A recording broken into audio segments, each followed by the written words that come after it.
Spring training is here again, and it's a whole new look for the Miami Marlins. Ozzie Guillen is the new skipper, and he's got some new faces to manage. Jose Reyes takes over at shortstop. Heath Bell is the new closer in the bullpen. The starting rotation has a definite Chicago feel, the ex-White Sox Mark Burley and the ex-Chicago Cub Carlos Zambrano. Jose Reyes got a fresh new look in the offseason to match that of his new ball club. It's the Marlins and Cardinals in Grapefruit League action coming up next. From Roger Dean Stadium in Jupiter, Florida, we welcome you to Spring Training 2012. Today it's Grapefruit League action between the brand new look Miami Marlins and the reigning World Series champions, the St. Louis Cardinals. A beautiful day here in Jupiter at Roger Dean Stadium, which serves as the spring training home for both these clubs, the Marlins and the Cardinals. Hi, everybody. Frank Ford, along with Tommy Hutton, ready to bring you spring training action. Tommy, a new year, a fresh look for the Marlins, everything new and exciting. But one thing that has stayed the same is Josh Johnson at the top of the rotation, and his health this year is a huge key to any success the Marlins might have. You know what, Frank? It's been one of the top stories around spring training is whether or not Josh Johnson will be healthy this year. Coming off some shoulder problems last year, a 3-1 record, but when he was on the mound, he was absolutely spectacular. It seemed like he took a no-hitter into the 6th inning every time he pitched. The Marlins need JJ to be healthy. They need to get 30 starts, maybe 200 innings. He's thrown 200 innings once before in his career. But in order for the Miami Marlins to be successful, they'd love to have JJ successful on the mound. He makes his second spring training start this afternoon. He also faced the Cardinals to open the spring training schedule. One of the big issues in the offseason, Hanley Ramirez moving to third base. He has the day off today, but we will see the new addition on the left side of the infield, the new shortstop, Jose Reyes. I'll tell you what, you're going to see flair, you're going to see excitement, you're going to see energy from Jose Reyes. He had a couple of hits last night in the game, had a triple. This guy is one of the most fun players to watch. He led the National League with that .337 batting average last year. Since '03, has 99 career triples, only Carl Crawford with more triples. And the new ballpark, by the way, is a triples haven. He can pick it at short. He's got Hanley to his right. The Marlins are ready to go. And his health also is a big key this year. He's battled some injury problems the last couple of years, but when healthy, one of the most exciting players in baseball. So there you have it. Reyes in the lineup today for the Marlins. Josh Johnson will take the mound against the reigning World Series champion St. Louis Cardinals, and Kyle Loesch on the hill for the Redbirds. We'll have all the action coming up next.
Is brought to you by Toyota. Visit your local Toyota dealer today for great deals on the amazing lineup of Toyota vehicles.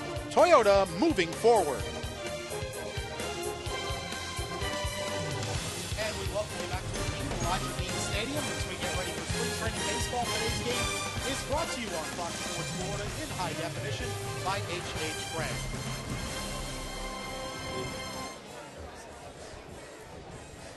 Frank Ford along with Tommy Hutton as we get ready for baseball this afternoon. Some clouds all of a sudden in the distance as Josh Johnson takes the mound for the Marlins, making his second spring training start. In fact, the very same matchup that happened last Monday when Josh Johnson took on Kyle Oesch, and Josh got credit for the victory. Went an inning and two-thirds, Tommy, 41 pitches, so he reached his pitch limit rather early and was taken out of the game. Here's the lineup he'll face for the Cardinals this afternoon.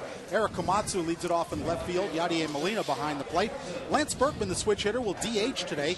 David Freese at third base, the World Series hero and the native of Missouri. Matt Adams will be at first base. Skip Schumacher in right field. Tyler Green, the second baseman. Adron Chambers in center field. And Alex Cora, the well-traveled Alex Cora, is the shortstop.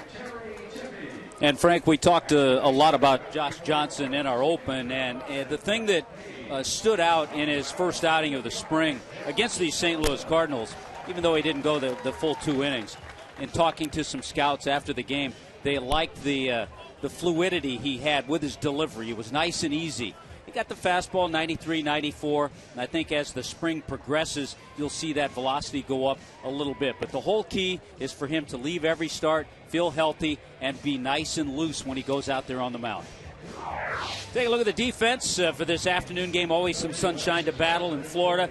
You got Cousins, you got Rowan, you got Kearns in the outfield. Donnie Murphy, Jose Reyes on the left side. Omar Infante at second base. Terry Tiffy's the first baseman, and Brett Hayes is behind the plate.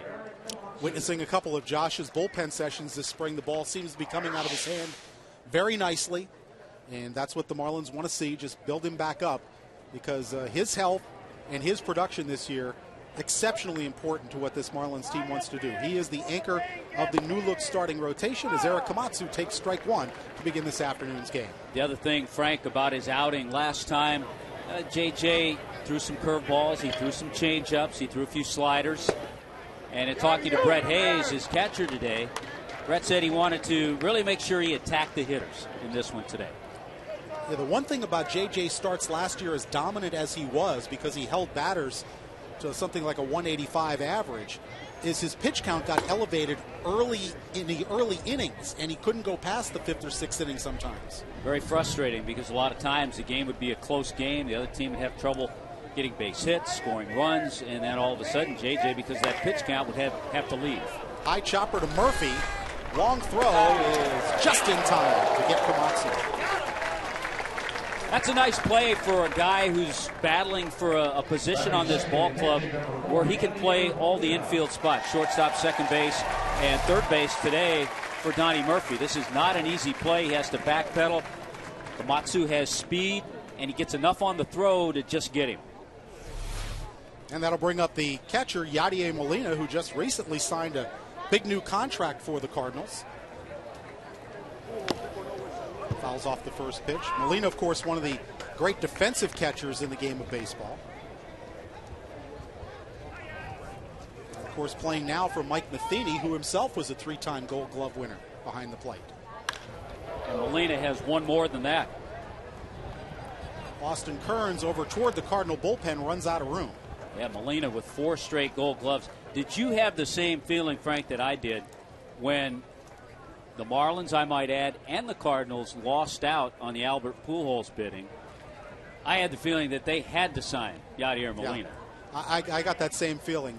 You know, it's a great baseball town, St. Louis. They lost an icon in Albert Pujols.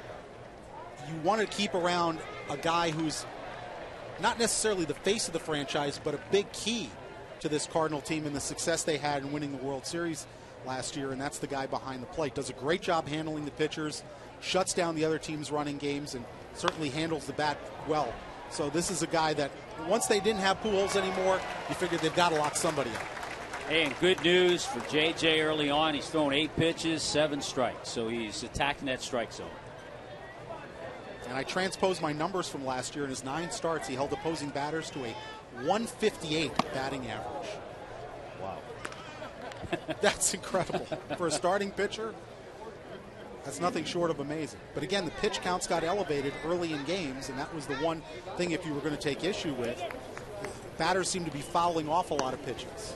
Not only did batters do that, there were a number of occasions where he would get a couple of quick outs, and then he'd have trouble getting that third out and get back in the dugout. He'd have trouble putting the other team away, and that pitch count would just build. 2-2 to Molina. Busy first inning for Donnie Murphy so far. And there's 2 away in the Cardinal first. So far, the good formula for Josh Johnson: get ahead, get the hitter to hit a ground ball to third. And, of course, the new skipper this year, coming over after 8 years with the White Sox, Ozzie Guillen. We are scheduled to have Ozzie on headsets in the second inning. That'll be exciting. Ozzie's always exciting, isn't he? Thinking about the ground balls to third, I know everybody's been interested, and I know they've asked you, people have asked me. Hanley's done a terrific job at third base. He's made some nice plays. He's gotten throws over to the first base across the diamond, and I think he's going to be just fine as a third baseman. Lance Berkman takes a look at ball 1-1-1. You and I were both there for the first game at the new ballpark against the University of Miami. First batter for the Hurricanes, little dribbler up the third base line. Hanley had to charge and throw and made the play nicely. And then glanced over to the dugout, his dugout. Yeah. See, I can do this. I don't think there's any issue athletically with Hanley playing third base. To me, the idea is he's got to embrace it from a mental standpoint. And I think he's done that. Yeah. There's Hanley, who has the afternoon off today. Berkman takes upstairs. 2-2 is Josh Johnson facing Lance Berkman, the switch hitter. Of course, the big thing for Hanley, too, is the Marlins have to have him get back to that plus 300 hitter. Injury marred season last year and didn't look like himself at the plate a lot of times. If any early indication is that Hanley is back. He feels healthy. He's hit a couple of home runs this spring. Berkman fouls off the one official, one not official. One against the University of Miami. Unofficially the first one in the new ballpark. That's right, by a right Marlin. Field. Yeah. You know, there was a high school game on this past Monday with Columbus and Belen, and a sophomore catcher for Columbus by the name of Brent Diaz hit the first homer in the new Marlins park. What a moment for that young man. Came up as a pinch hitter in the top of the 7th, which was the final inning, and took one out of the park, and the kid was just floating around the bases. Well, he'll have that memory and that story forever. Berkman's fouled off a couple of 3-2 pitches here, making Josh work to get out of this first inning. Not sure where that missed. Had to be a little bit inside, and Berkman draws a walk.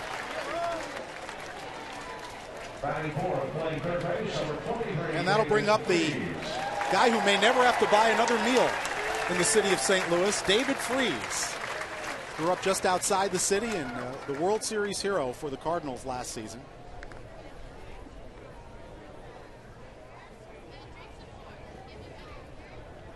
He'd had various injuries the previous couple of years that kind of knocked him out from playing a full season.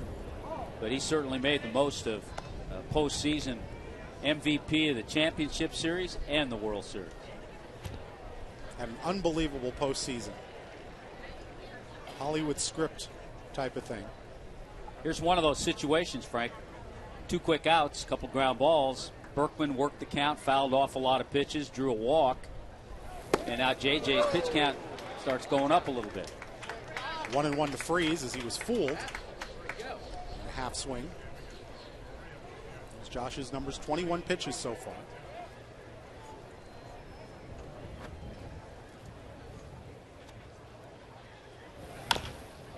Freese fouls it out. What do you suspect, Tommy? Up around 50 or so pitches today? I talked to Randy St. Clair, Marlins pitching coach, yesterday, and he said he'd love to see 3 innings, but I think somewhere around 55 pitches they'll shut JJ down. 1-2 to Freese.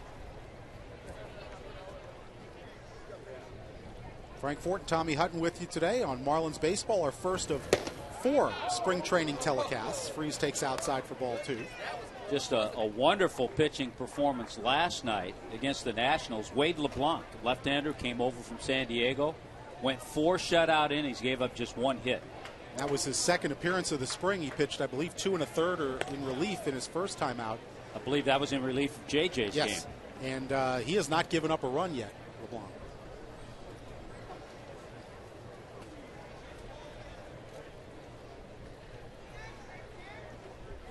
Two on Freese. High and tight, full count. Berkman will be running.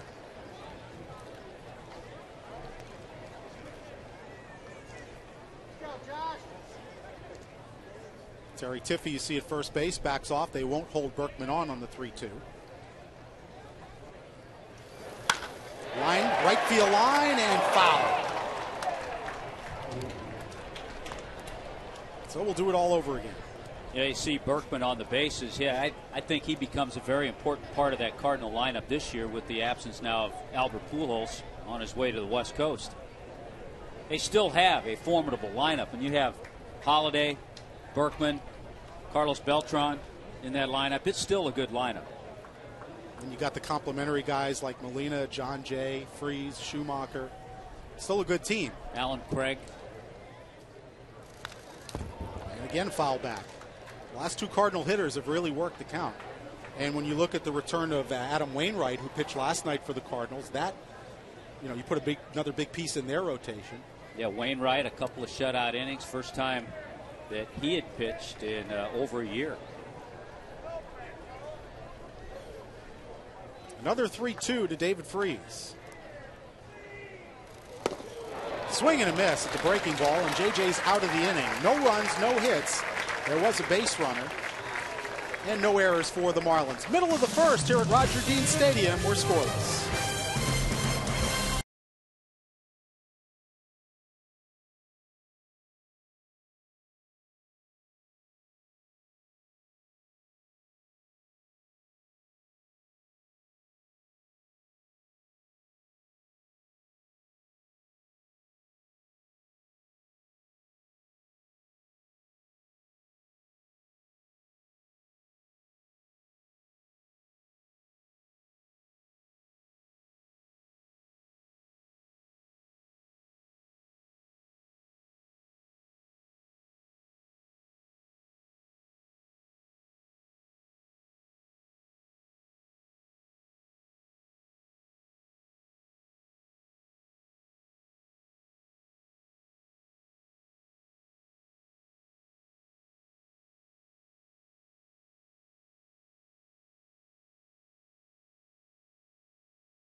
St. Louis failed to score in the top of the first.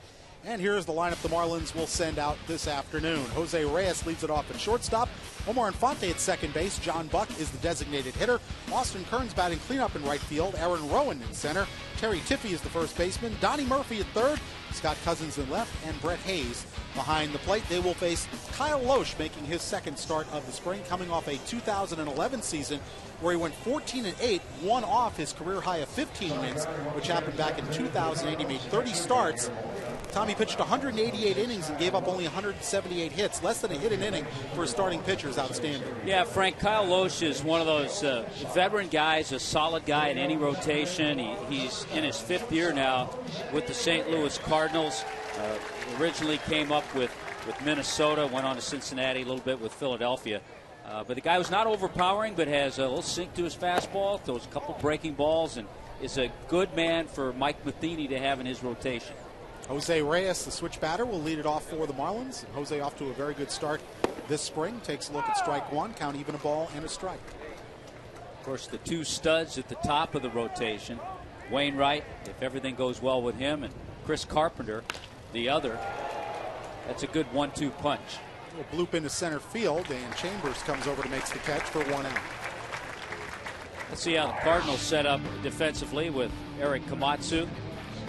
Adron Chambers, Skip Schumacher in right. He can play a lot of different positions. Freese, Alex Cora is at short. Tyler Green, Matt Adams over at first, and Yadier Molina with his 4 gold gloves behind the plate. Here's Omar Infante. Takes down low for ball one. Omar signing a 2-year extension for the Marlins to return as the second baseman. Had a very slow first half of last year, but really came on in the second half. Wound up, as you see, with that 276 average. I think that was one of those very important quiet signings. Yeah, it wasn't the splashy one. No, but a guy you want in the lineup. He's steady. After the All-Star break, he hit .314, Omar Infante. And Gold Glove caliber defense at second base.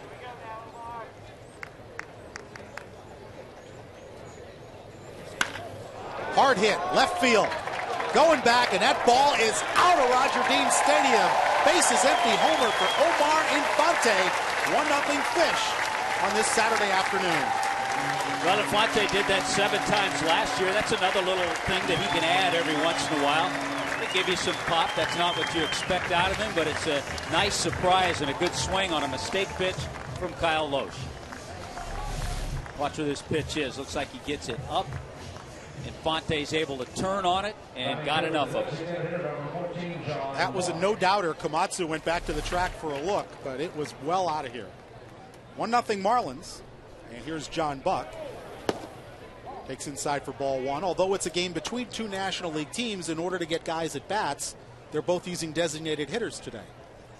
Usually the last 10 days, 2 weeks of spring training, we'll see that change. We'll see the pitchers start to go up there with the bat.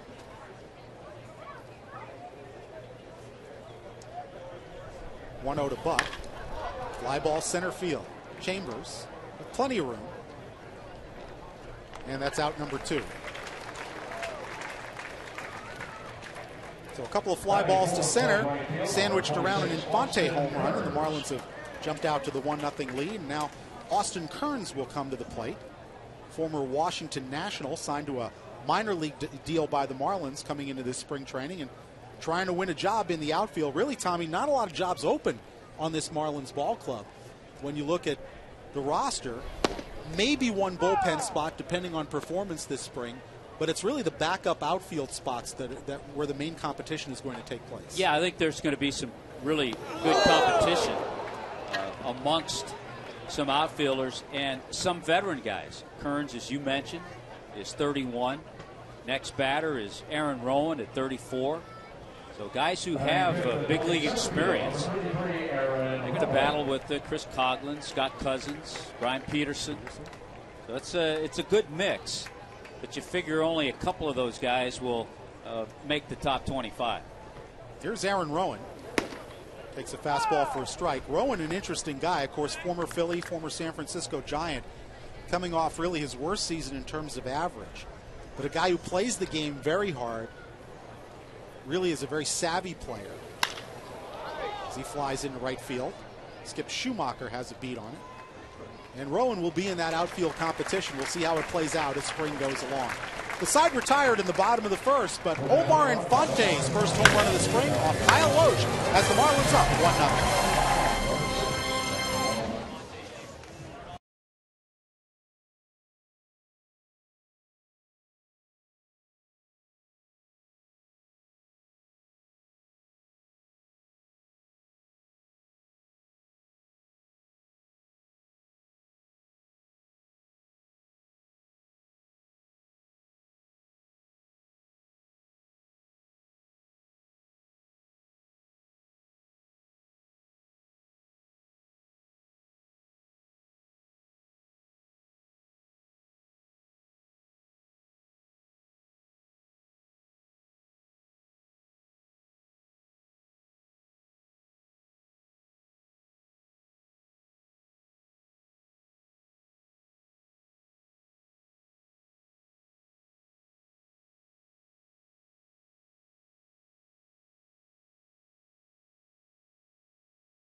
Infante home run has the Marlins on top of St. Louis 1-0. Frank Fort along with Tommy Hutton. And joined now in the Marlins dugout by the new skipper, Ozzie Guillen. Ozzie, how are you today? Very well, very well. All right, Frank Fort here along with Tommy Hutton. Glad you're joining us. How's things gone so far this spring? What are you seeing out of your ball club very early in spring training? Well, there's a lot of enthusiasm. I think we will work out very well, very fast. I think guys having fun. And one thing about it, we do the thing the right way and get out of the way and show up the next day. But so far, it's been very good. I noticed, too, Ozzie, you've been able to get the workouts contrary to other camps that we've all seen over the years.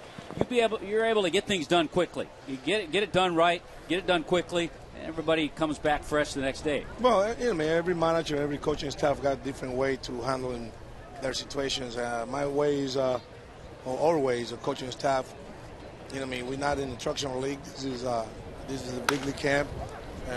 We're not here to teach. We're here to help, to play in this level. And so far, it's been great, man. And it's a lot of fun. The guys show up every day with a lot of enthusiasm, just because they don't have to sit there for 4 or 5 hours doing much.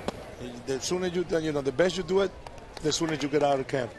Ozzie, Josh Johnson on the mound today. We all know it. Last year was cut short for him.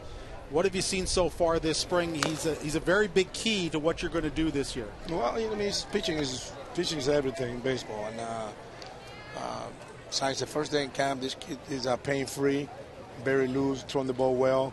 Last outing was outstanding. Right now, continues to throw the ball good.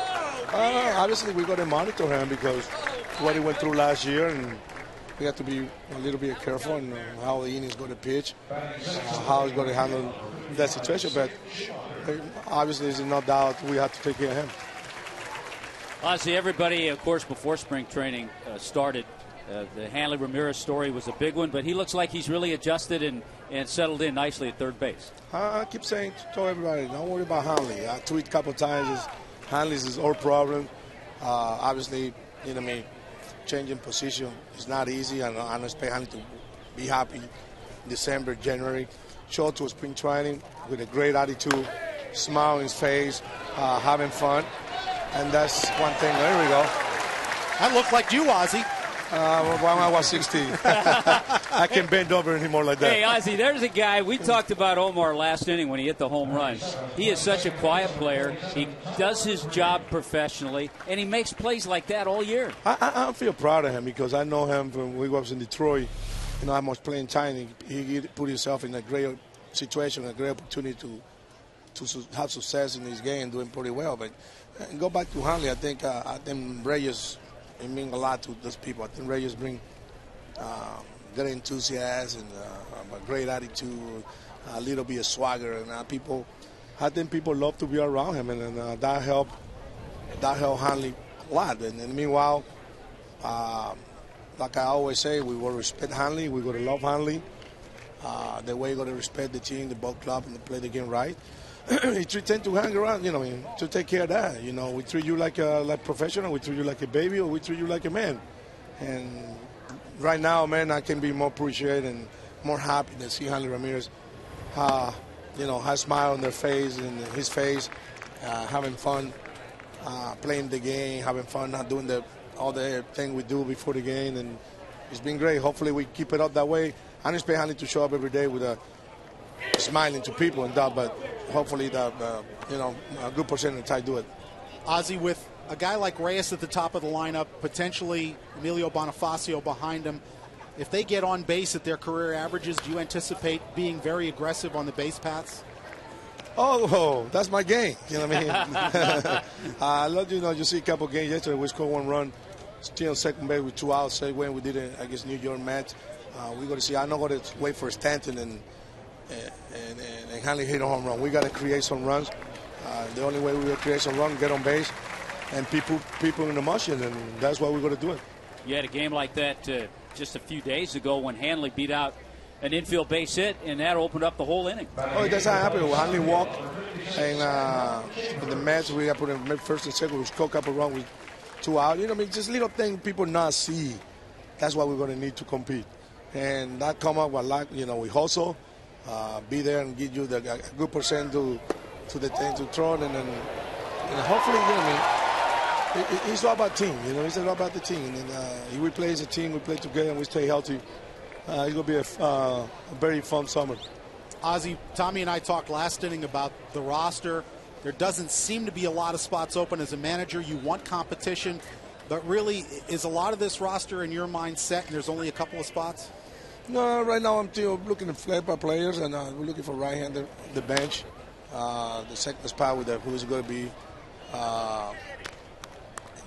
you know, be having the backup infield. I mean, guys who are going to be in the bullpen. You know, spring training, most of spring training, they're going to compete. You know, it's not that many space open.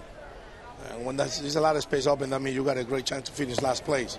But in the meanwhile, I think the space we're open is going to be a competition. They're going to play, and hopefully, I think the guy going to make the ball club is the one we're going to need the most. No, the guy got better, spring training and who open people's eye. I think we got to be careful with that to see who's the guy we're going to use and use it the right way.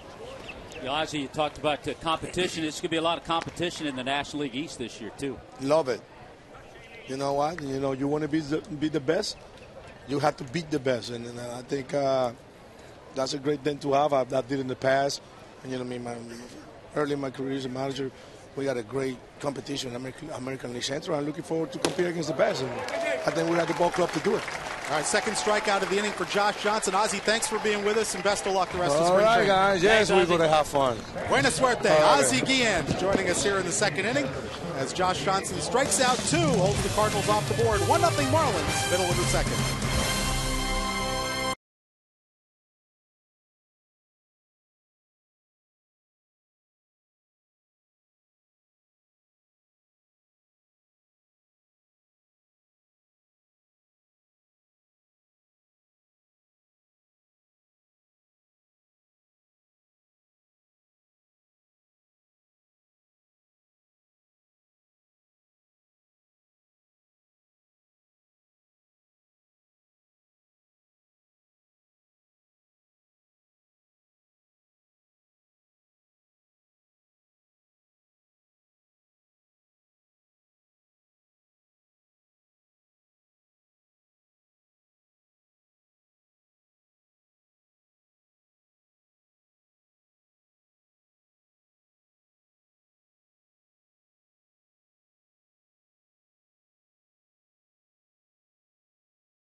Season at Marlins Park. Pick from several season ticket options, including 81, 40, and 20 game plans. A season ticket plan is the best way to secure seats for this historic season, as well as guarantee opening night tickets. Call 1-877-MARLINS or go to marlins.com today. Bottom of the second inning at Roger Dean Stadium. Frank Thornton along with Tommy Hutton as we bring you our first of 4 Marlins spring training telecasts. Marlins lead at 1-0 on an Omar Infante home run in the bottom of the first inning. Tommy threw 2 innings. Josh Johnson at 44 pitches. Again, a 2-out walk in the second inning and a stolen base by Tyler Green, but he was able to pitch around it. Yeah, if you average 20, 21 pitches an inning, it's just not going to get you deep. But to his credit, when he's missed, he hasn't missed by much. He's made some good pitches in this game. And I think anybody watching and listening to Ozzie, you had to love some of the things that he said. You get a good feel for the type of manager that he is and what he's going to bring to this ball club. I love what he said the other day. Somebody asked him about the extra wild card team. He said, I'm not worried about that. I'm out to win the division. That's right. Terry Tiffey, left-handed hitting first baseman, leads it off here in the bottom of the second for the Marlins. Another guy on a minor league contract, used to be in the Dodger organization, and had the game-winning walk-off hit against the Miami Hurricanes in the first ever Marlins game at the new park. Slow roller to second. Tyler Green scoops and throws, 1 away. Here in the bottom of the second inning at Roger Dean Stadium.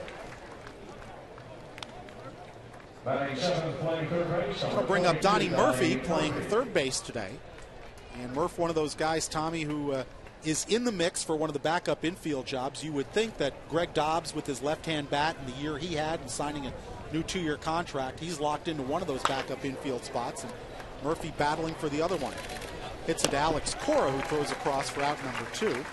Alex Cora, the former Miami Hurricane, whose older brother Joey Cora is Ozzie Guillen's bench coach. Yeah, they're having a little fun in spring training with Alex in camp in town, and older brother Joey around. We were talking last inning, Frank, about that battle in the outfield for the spots. And again, going back to what Ozzie talked about, there will be some competition, and Scott Cousins is part of that battle.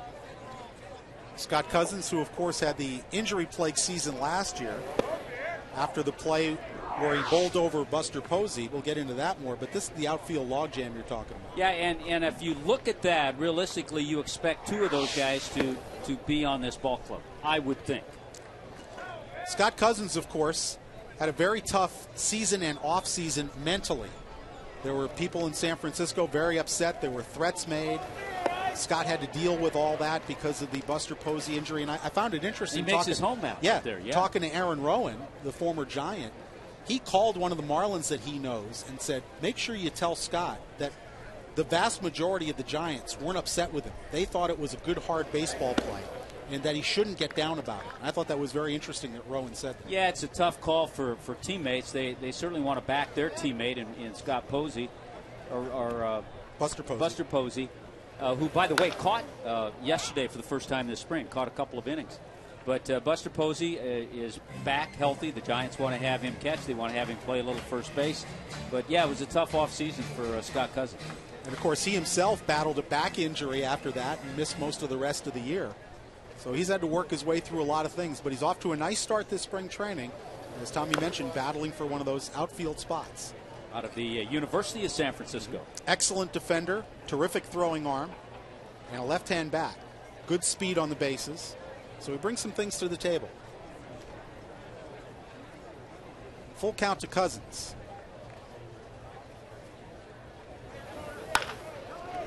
Ground ball right at the first baseman. And Matt Adams makes the play unassisted. The Marlins go 1-2-3 in the bottom of the second inning. After 2 here at Roger Dean, 1-0 Marlins.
And Marlins matching up here at Roger Dean Stadium in Jupiter, Florida. Tommy Hutton along with, well, I was going to say Frank Ford. Frank has ventured on down into the stands. He'll be visiting with various people. Hopefully sometime this inning we will have Claude Delorme, Executive Vice President of Ballpark Development. We have a lot of things to talk about, especially with our recent visits down to Marlins Park, and I think everybody that came away from the visit just couldn't describe it enough. There were just so many great things, and Claude Delorme with us, and I know for you, because you've been there since day one, this has to be just a tremendous feeling. Yeah, Tommy, it was great. It was nice to see 3 events take place.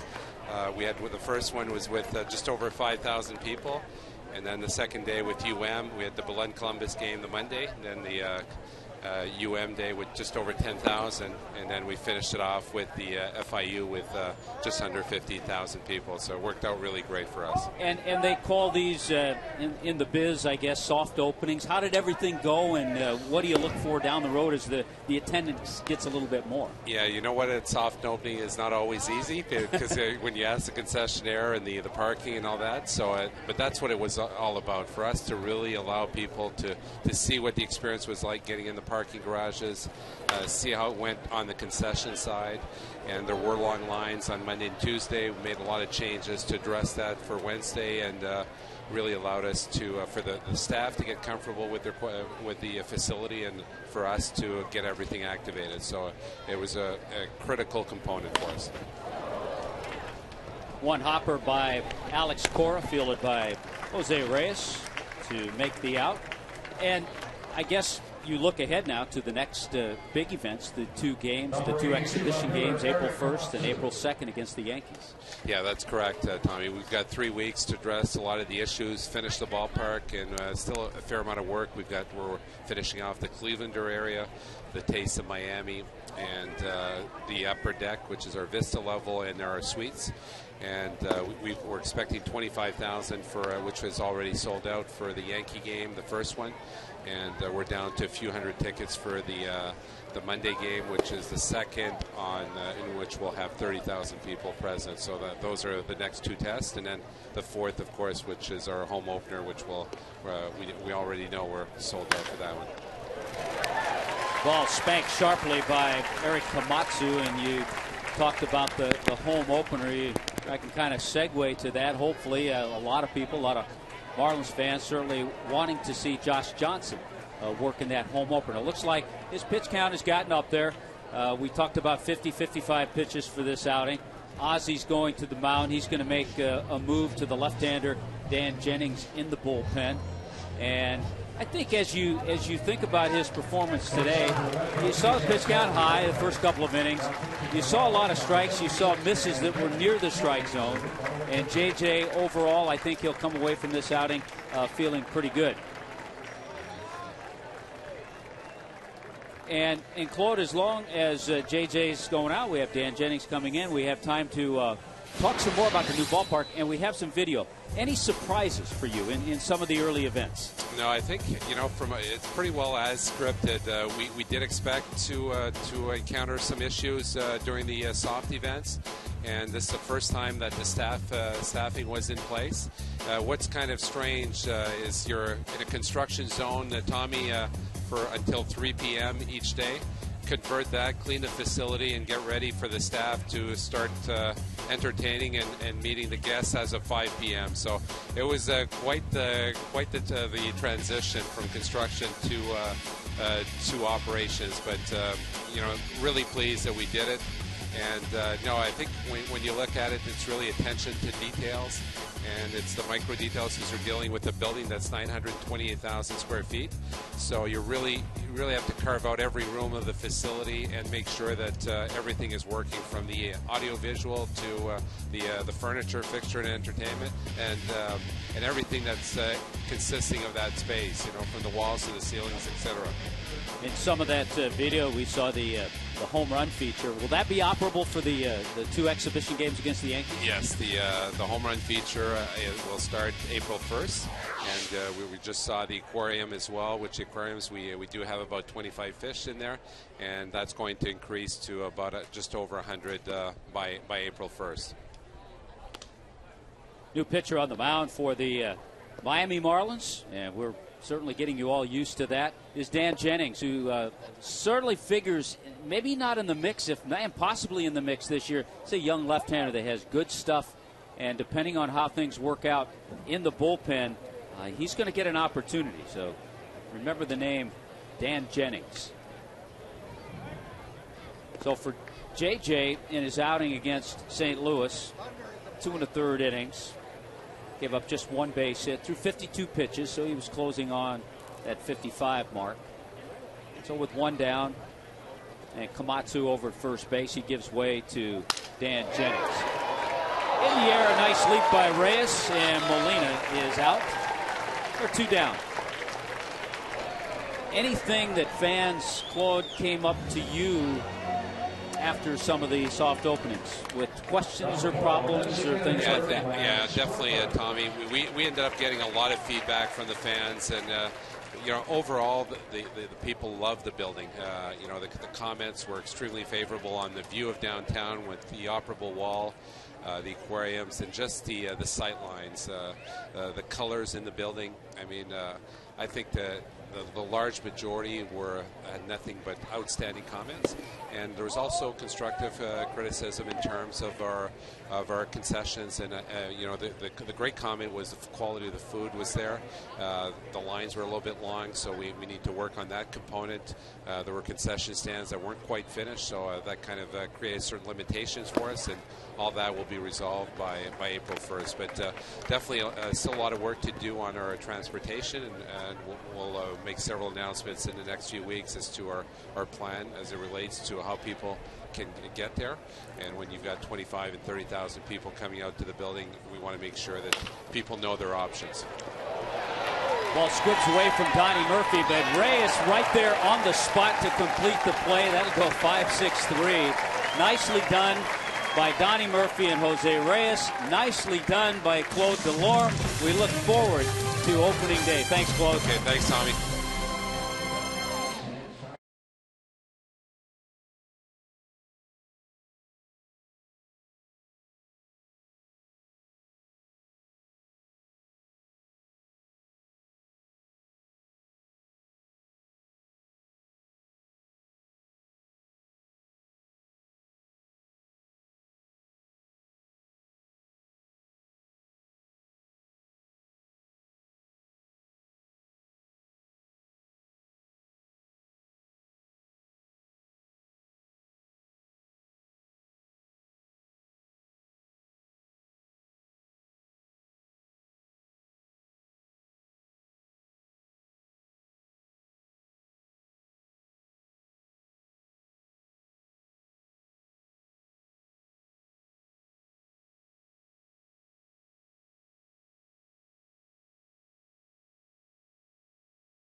That on a solo home run off the bat of Omar Infante in the first inning.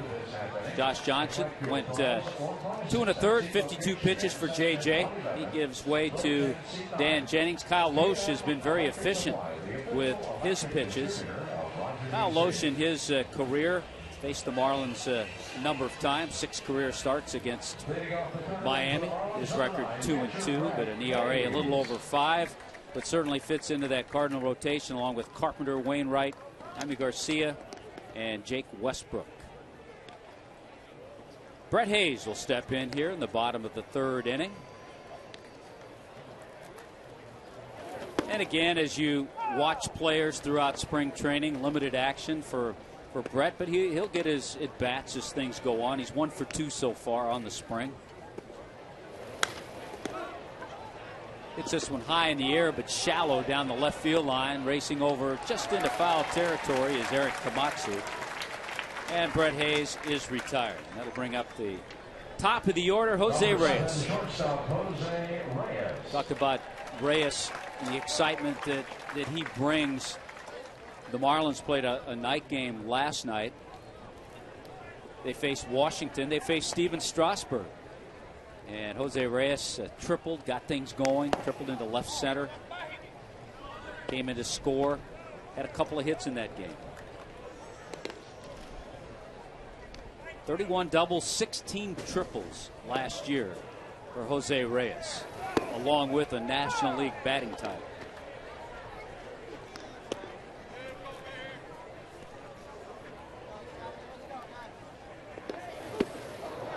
Slow breaking ball from Loesch has Reyes out front. We'll probably see Heath Bell next inning. He's getting loose. Had a good conversation with Heath before the game today. And you would expect for Kyle Loesch, and this will be his last inning. Chop to the right side and through and into right field. Jose Reyes gets himself a base hit, 1 down. And that'll bring up Omar Infante. Number 12, second baseman Omar Infante.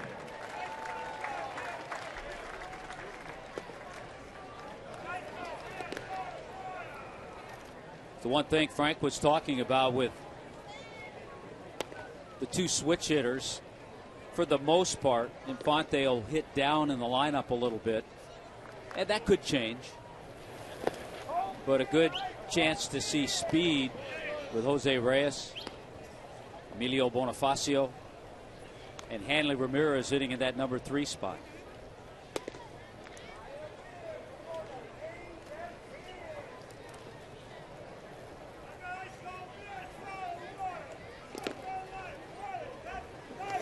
One 1-0 pitch, and it's in there for a called strike. Loesch got a pitch middle of the plate in a little bit to Omar Infante back in the first inning, and Infante hit it deep. I don't want to say a no-doubter, but it got out of here pretty well. 1-1. This one hit sharply into right field. Chasing is the right fielder, Skip Schumacher. A nice play by Schumacher. So the players like to use the term they squared up on a couple of balls, and Omar Infante squared up on 2 so far this afternoon. So with 2 out, the designated hitter John Buck will step in as we start to get a few sprinkles here at Roger Dean.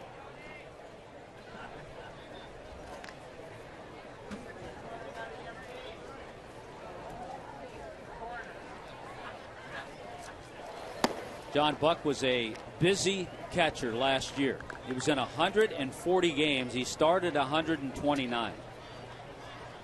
He'd like to bring the batting average up a little bit this year, but 16 home runs.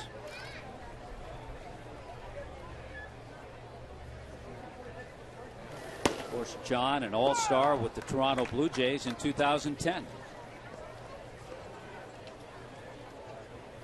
Really takes pride in the job that he does behind the plate, handling his pitching staff.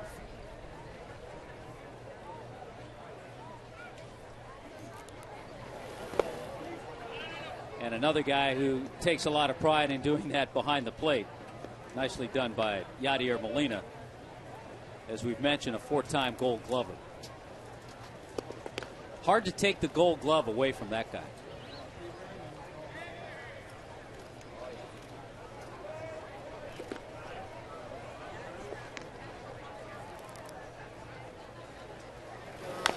The 2-1 pitch.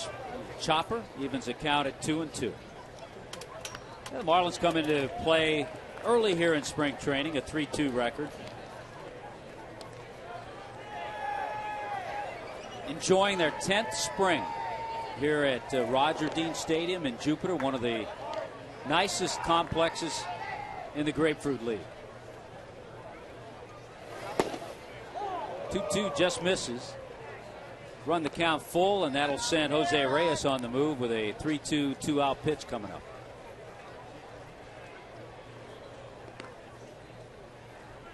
Kyle Loesch in his 12th year as a major league pitcher. Fouled off down the right field line.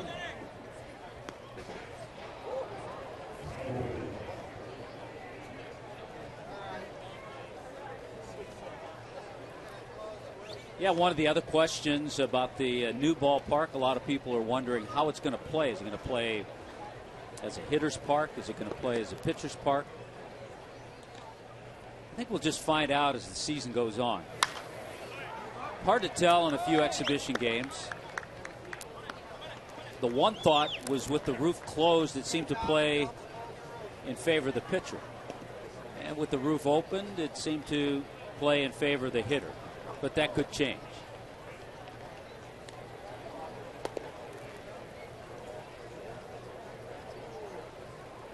Another 3-2 pitch. This one hangs high. Reyes will go to second. John Buck will move over to first.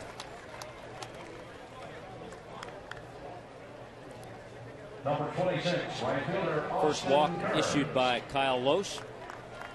Austin Kearns will step in. We talked about some of the veterans in that battle for an outfield spot. Kearns 31. Had a nice year in 06. Split time with Cincinnati and with Washington. Hit 264, but had 24 home runs and 86 RBIs that year.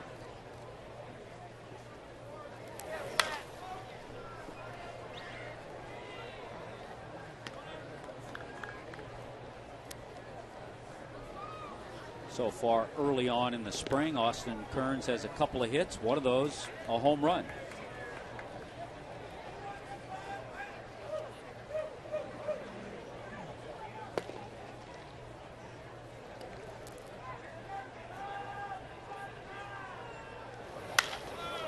Sent high in the air down the right field line.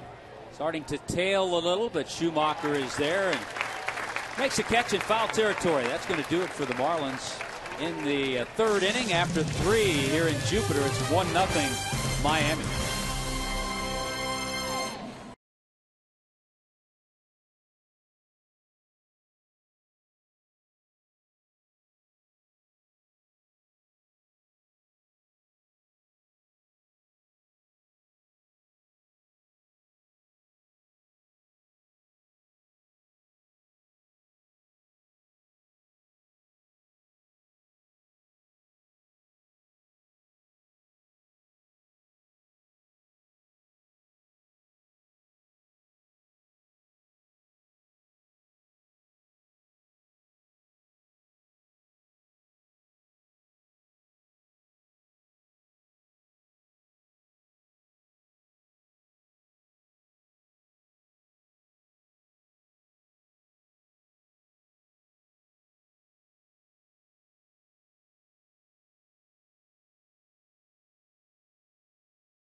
Bell's on the mound, but before we go to Heath Bell, let's go to Frank Ford, who has Josh Johnson.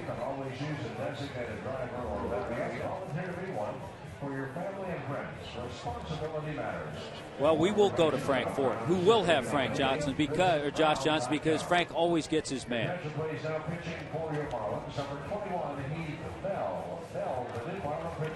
We told you Heath Bell was going to come in and pitch. Last 5 years, Heath Bell has spent his time with the San Diego Padres. He spent some time with the Mets prior to that. But Heath Bell, 3-time All-Star. Last 3 years, seasons of 42, 47, and 43 saves. He's a gamer. He's old school. He likes to challenge hitters, mainly with fastballs and a good sharp slider. He'll occasionally mix in a changeup. And it's one of those things, I was talking to him about how he likes to work in spring training, when he likes to be used, and he said, just tell me when you want me to go out and pitch, and I'll go out and pitch. So here he is in the 4th inning, working to David Freese.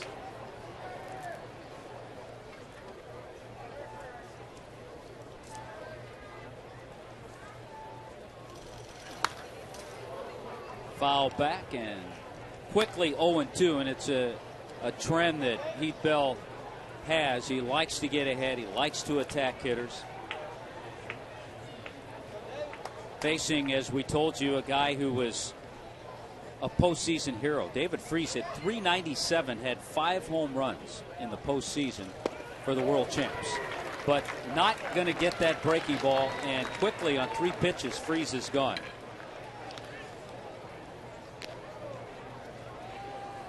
Number 87, first baseman, Matt Adams.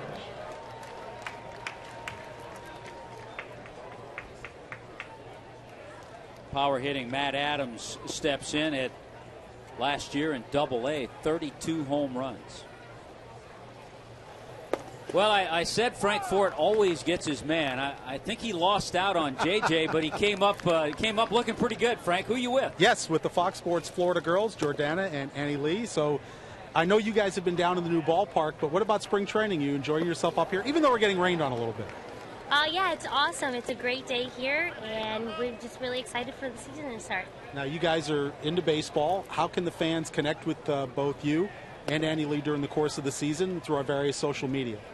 We are actually on Facebook and on Twitter, and you can go on foxsportsflorida.com for more pictures and videos. Right. And Annie Lee, I know you're a Miami girl. Born and so raised. You must be very excited about the new ballpark. I saw you down there for the unveiling. What do you think of the ballpark, and who are you looking at this year for the Marlins to have a big year? Well, I'm so excited. The new ballpark is absolutely amazing, and it's actually a few blocks from my house. So you could definitely catch me there for a few games with a cafecito in one hand and a pizza in the other.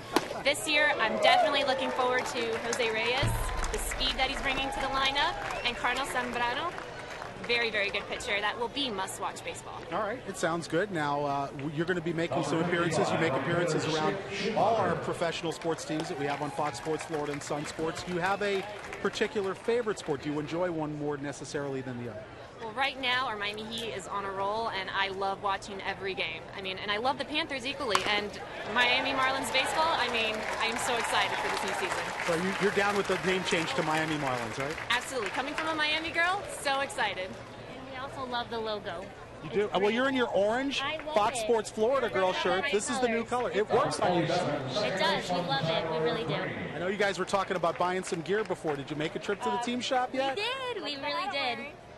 Look at that, the white hat, which goes great with the orange shirt. Yes, absolutely. There's so many different colors, mix and match. A lot of merchandise I'm going to buy. All right, so Annie Lee and Jordana, if you want to connect with them on social media, foxsportsflorida.com. You guys are also on Twitter, so Yes, and we Facebook. are. So, hey, during the course of the season, they'll be talking Marlins baseball with you. Tommy, back up to you. Suck it up down there, Frank. What a guy. Nice going. 2 down, base hit by Schumacher has extended things a little bit, but the first 2 hitters Heath Bell faced in this inning, he put down on strikeouts, Freese and Adams. 1-1 now, the count to Tyler Green.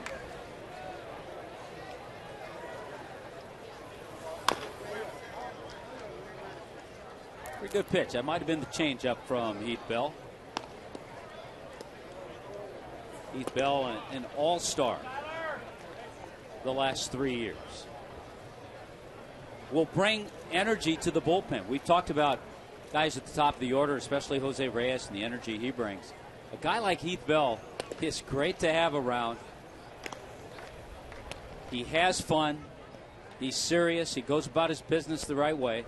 And he'll bring a lot of fun and energy down to that bullpen.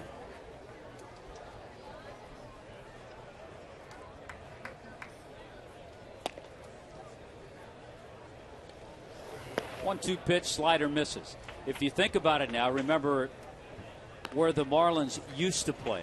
That bullpen was down the right field line. Now in New Miami's Marlins Park, it's going to be in left field behind the left field fence.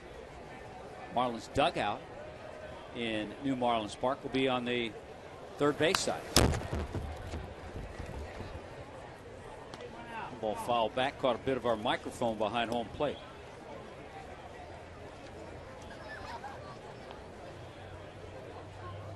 Tyler Green, one of those versatile players, can play second, can play short. Did so last year, some with Memphis, some with St. Louis. 2 hopper, Murphy stays with it, and the long throw gets Tyler Green. So just a base hit off Bell here in the 4th inning. That's off the Cardinals. We'll go to the bottom of the 4th. The Marlins with a 1-0 lead.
On Saturday, March 24th, select a seat as your chance to tour Marlins Park and pick out your seats for the inaugural season, plus guarantee opening night seats with a ticket plan. Registration is required, so go to Marlins.com and reserve your tour today.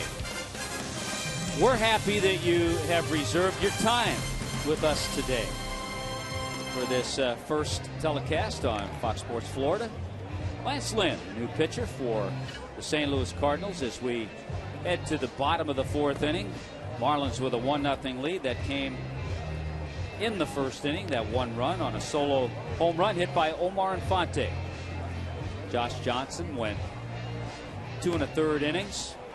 Dan Jennings closed out that 3rd inning with a couple of outs. And Heath Bell worked a nice 4th inning. with a couple of strikeouts.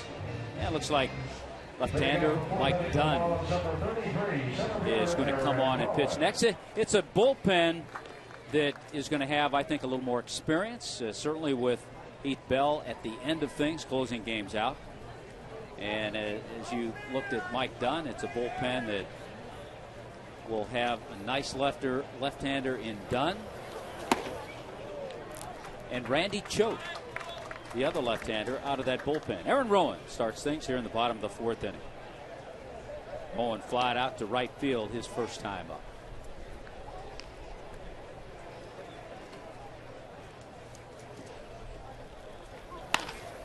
Right back to Lance Lynn. Tried to get a little casual with it. Made that play a little more exciting than it actually was. One down.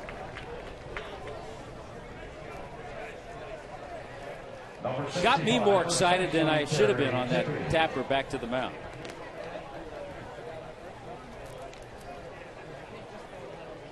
Terry Tiffey is the hitter. Frank talked about him earlier, 32-year-old veteran. Spent a lot of time in the minor leagues, originally drafted by the Minnesota Twins. Over 100 career home runs in the minor leagues.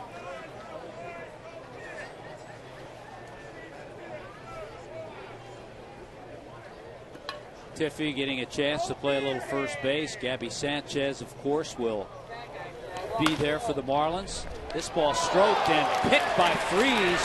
What a play by David Freese at third base, robbing Terry Tiffey.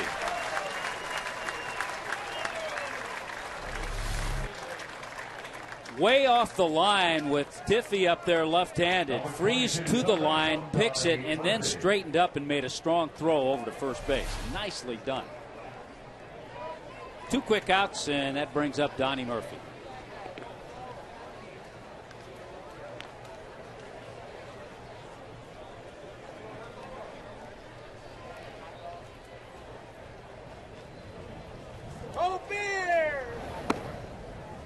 Pitch a little bit high from the 6'5" right-hander, Lance Lynn. Drafted by the Cardinals back in 2008 in the first round.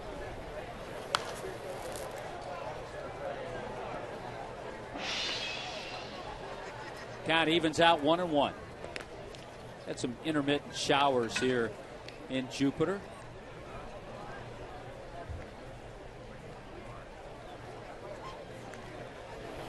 It's gotten a little darker. The lights have been on.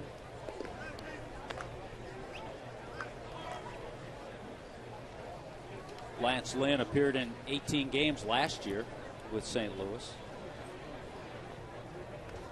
See, those folks, you like the ones who bring the rain parkas.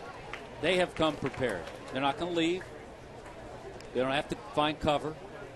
They can see every pitch. Old school gamers.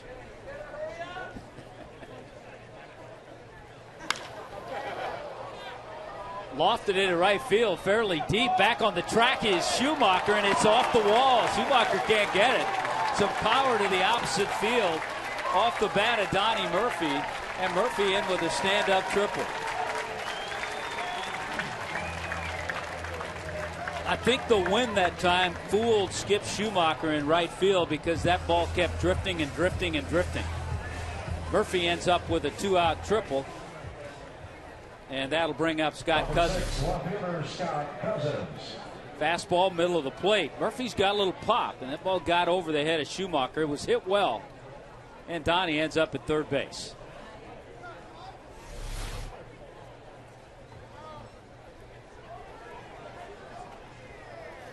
So a chance for the Marlins to sneak a run in here with 2 down. Scott Cousins up there for the second time.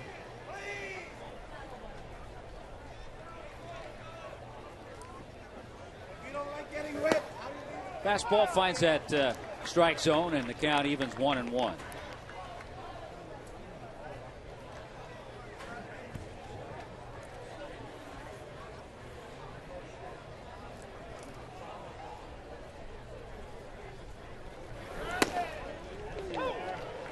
Backdoor slider, breaking ball in the outer part of the plate.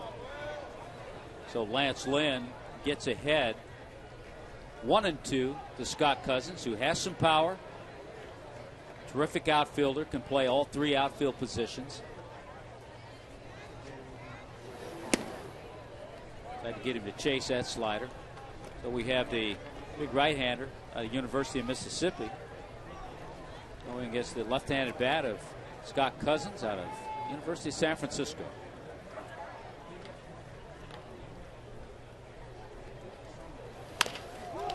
Got in on him a little bit.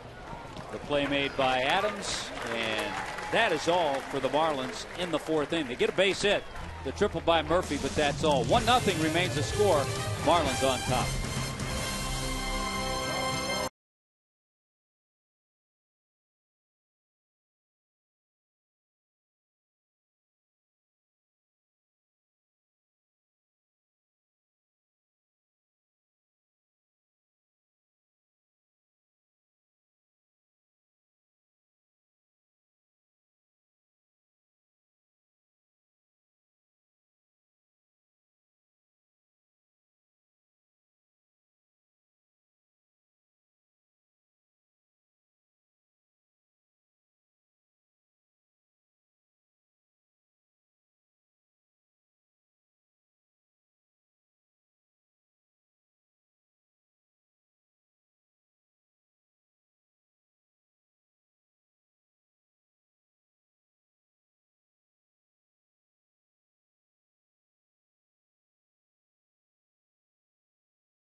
Thanks, Tommy. Heath, of course, one of the preeminent closers in baseball. We're not used to seeing you in the fourth inning, but that's spring training. You get your work in when you can, right? Well, definitely. I think I was going to go out there for a 5-inning save, but Ozzie pulled me and said I didn't have enough pitches. We have come to know you already as quite the personality, and what you see is what you get with Heath Bell. You make things fun, you make things loose, and you're serious when you get out there on the mound. I make things interesting, pretty much. You know, I got a big booty and big legs, so watch out, Miami. What'd you think of the new ballpark? You pitched there the other night. It's a beautiful ballpark. You know, it's going to be really fun playing there. The mound was great. The bullpen was good. Just waiting to see it filled up.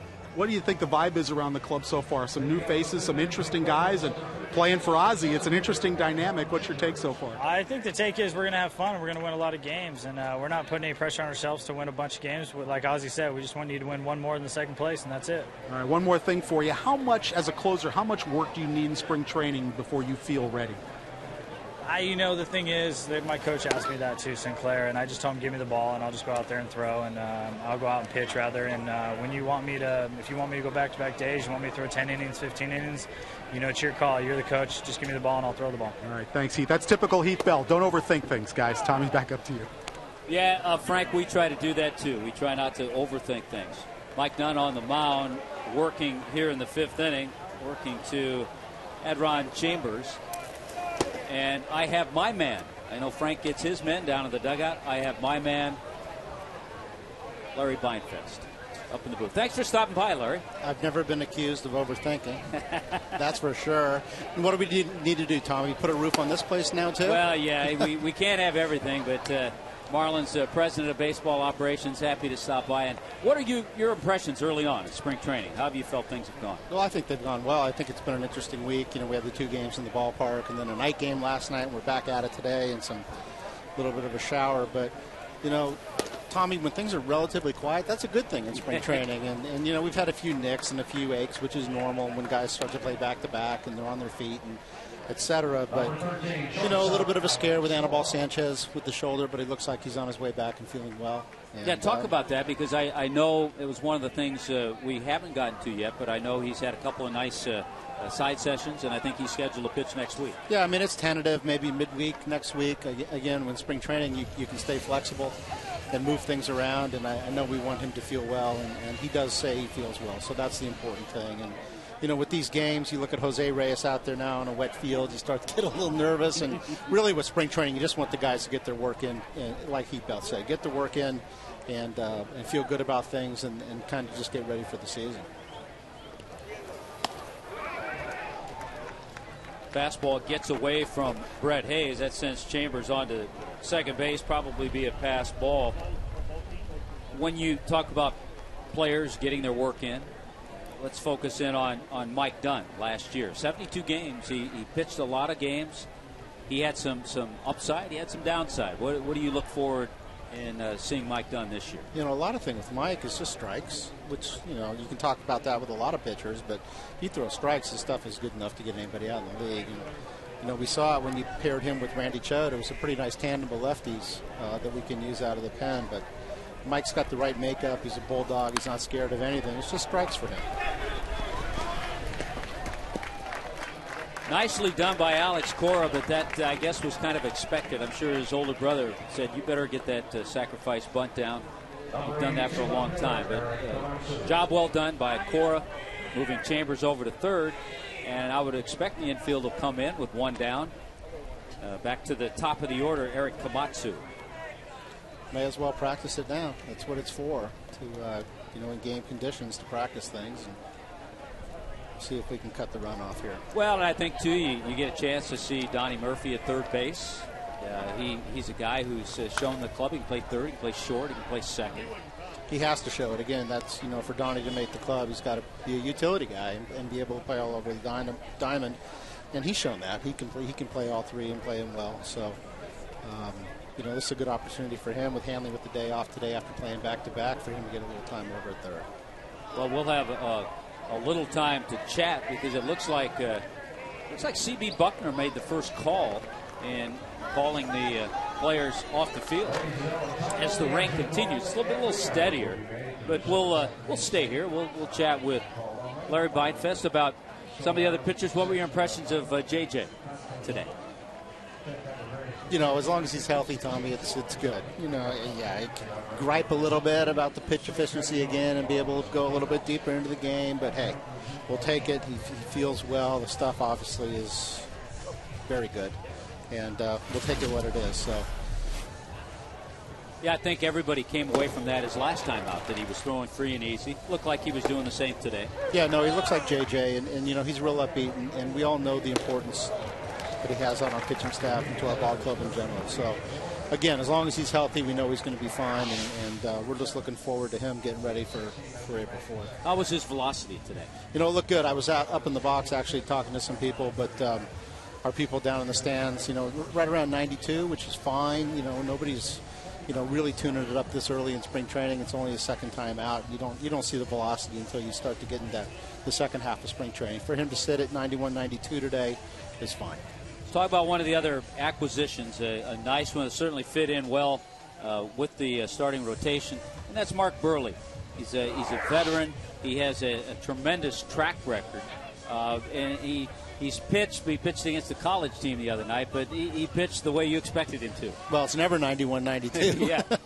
It's always in the mid-80s, and it strikes, and he works very quickly, and he just knows how to get people out and win, and that's the bottom line. I mean, and you get a chance to talk to Mark, and you get a good feel for him right off the bat, that he's a great guy, very intelligent, knows what he's doing, and he's always kind of a cool customer. I can see when he gets into problems maybe or jams that he works himself out of it because he just stays cool and knows what to do. So I think he's a great addition to the team. He's one of the guys that we had targeted early on in the offseason, and I think to have him is going to make a big difference. I always look at things like this, and maybe others think about the same thing, but I see a guy like Burley in camp, a veteran, and then I see guys like a Wade LeBlanc and a Brad Hand, guys who should follow Mark Burley around everywhere he goes and find out everything he does that has given him the success that he has. And Wade LeBlanc had a terrific game last night. I was going to say, if Brad Hand was in the dugout, and I think he was last night, he should have watched Wade LeBlanc. Yeah. And I was talking to Mike Hill this morning and saying,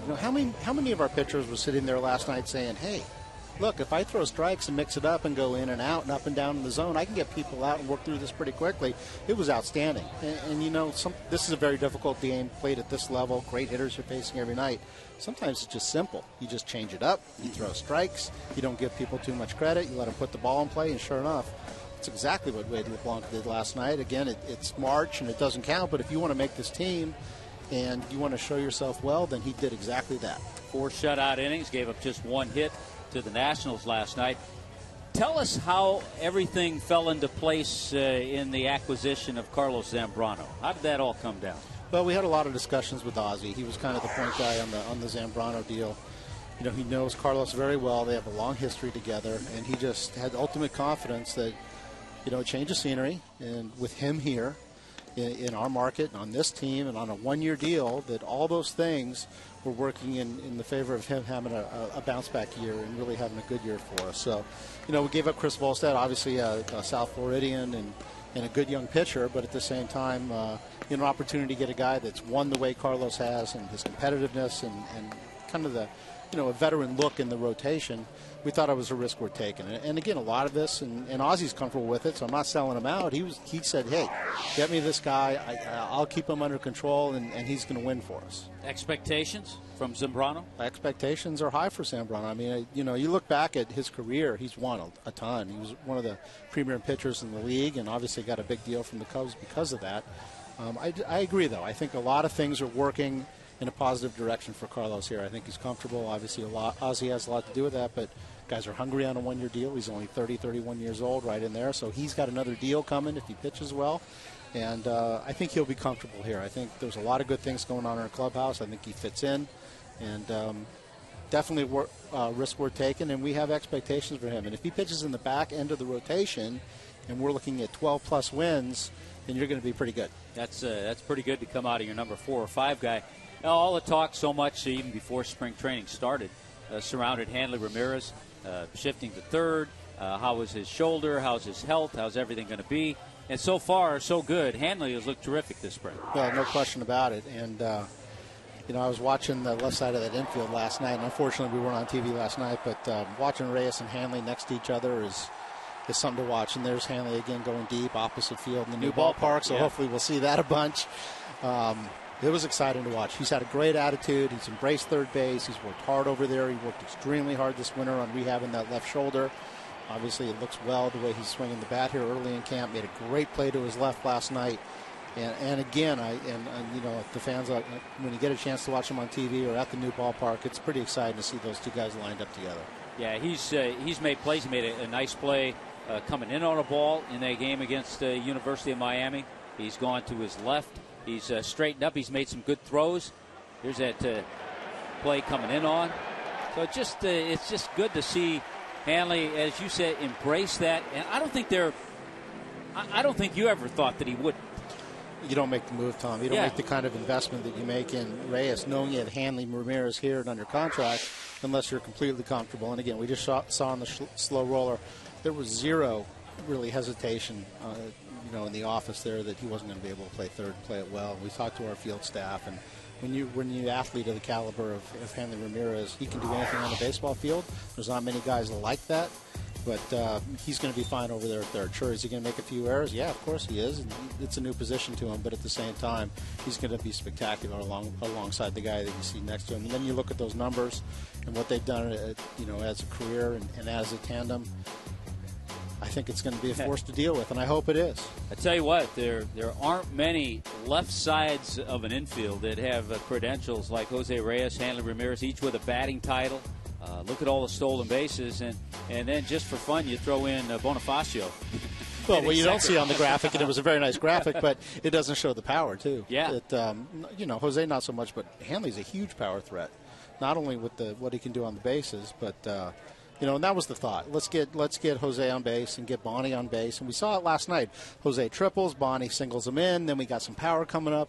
It's a nice look. It's a little bit of everything. And if those two guys get on base, and then you go with Hanley and then Stanton and Lomo and Gabby and down the line, I think it has a chance to score some runs, and a lot of runs. You know, a guy that has not gotten a lot of talk this spring. He plays the game just hard every day. He grinds out at bats. He has good at bats all the time. Is Gabby Sanchez? You just mentioned Gabby. You know, there's a lot of flair at the top of the lineup, but then there's a lot of consistency as you move down. No, he's nothing but productive, and he is a quiet producer in a lot of ways. And you know, there's some guys that get a lot more attention, and you know, rightfully so. Maybe not. Who knows? But Gabby, that's just kind of the way he is. He plays the game the right way. He's good over at first base, and he's a clutch hitter. And he was an all-star for a reason last year because he earned it. So he's a big part of this lineup. Maybe he doesn't get as much attention because it's not as sexy as some of the new guys, but he's done a great job, and we expect big things from Gabby sitting in the middle of our lineup. Now, you've had an opportunity for a few weeks to watch Ozzie Guillen and how he handles a ball club, how he handles the media, how he handles the front office. How are things going? Oh, it's been good. It's been good. And, he is what he is, and he's the same with everybody, whether he's talking to me or talking to you, Tommy, or a player. It's enthusiasm, it's intelligence, and it is straightforwardness. And if you don't like it, well, he doesn't really care. And that's what we hired him to do. We hired him to motivate our guys, to get the most out of them, and to make it fun, and to win around here. And that's what it's all about. And really, that's all Ozzie's about. And he keeps it loose, but at the same time, he has expectations. You're going to work hard, and if you don't, you're going to hear from him. And I think that's a good thing. And just not that I go around the clubhouse and say, "Hey, how are things going with Ozzie?" But I hear, you hear little rumblings, and guys seem to be pretty pumped up that he's here and to play for him. Larry, it's a joy to chat with you and find out a lot of things about what's going on. And we won't have to do this at home during the season. We will not, because we won't have rain delays. So we will not. We appreciate the stop by and the information. Always good to talk to you or Michael Hill, whoever happens to be available for us. So thanks a lot for stopping by. Thanks for the info. You bet, Tommy. Hopefully we'll get going here. Yeah. I'll go get a weather update, but who knows? Yeah, a few pitchers that need to get a little work in. So yeah, I mean, everybody's here and ready to go. You might as well get the work in, and Saturday afternoon, might as well play some baseball. But right now we'll have an opportunity with the Marlins up 1-0. We'll have a chance to go to a little show that if you haven't had a chance to see it, it'll fill you in on some things. Miami Marlins Hot Stove.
He walked a few too many, but left-hander who has lots of promise, and we'll see where he winds up this year. But he comes on in relief of Mike Dunn, who worked a third of an inning just before the rains came. Mike walked a hitter, the leadoff man, Adron Chambers. He was sacrificed over to third after a pass ball. So the Cardinals have a runner at third and one out. And Randy St. Clair will check his notes and see what pitchers come into this game. With Brad Hand, who's a starting pitcher, he'll be able to get a few innings out of him. And on the other hand, the Cardinals, they'll make some changes. Mike Matheny, their manager, 41-year-old Gold Glove catcher, 4 Gold Gloves with the Cardinals. Very interesting situations. The Cardinals lose their longtime manager, Tony La Russa, stepping down, retiring, future Hall of Famer. They give way to a young manager who's never managed before, but been in the organization in different capacities. But 5 years as a catcher with the Cardinals from 2000 to 2004. Just an outstanding defensive catcher. So that'll be something interesting to watch as the season goes on for Cardinal fans. But here we are, one down. The infield's in. Runner at third base. Look out to the infield. There is a change at short. We'll get that to you. And Brad Hand works to Eric Komatsu.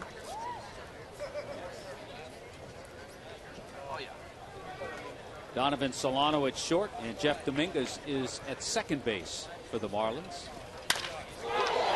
In the air, very deep, going back as the center fielder. That gets the run in with ease.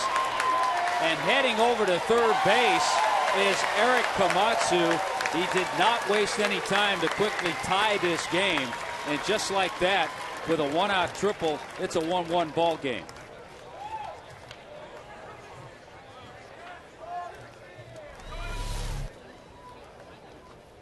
Got himself a fastball, middle in. In that case, I'm sure Komatsu was trying to lift the ball in the air just to get it deep enough for a sac fly, and he got it over the head of Aaron Rowan for a triple and an RBI. Tommy? Yeah, Frank. Just Donovan Solano at shortstop. Jeff Dominguez now at second base. You're talking about Mike Matheny. And boy, how the landscape in the National League Central has changed with no Tony La Russa, no Albert Pujols, no Prince Fielder, and the great pitching coach of the Cardinals, Dave Duncan, on a leave of absence. So you talk about the landscape changing in a division. Yeah, I think that's going to be interesting, Frank, with Dave Duncan spending time with his wife, who is ill, and he may be gone all year. Derek Lilliquist takes over as the pitching coach, but so many things that Dave Duncan has done and his many years with Tony La Russa, and Dave Duncan very responsible for Kyle Loesch and his turnaround and the way he's been pitching as a Cardinal as of late. So Coy Hill gets the call right here, pinch hitting for Yadier Molina. You're at a point in spring training where you're certainly not going to have guys like Molina and Jose Reyes and your key players stay in games, especially after a rain delay close to an hour and a half. Stephen Hill.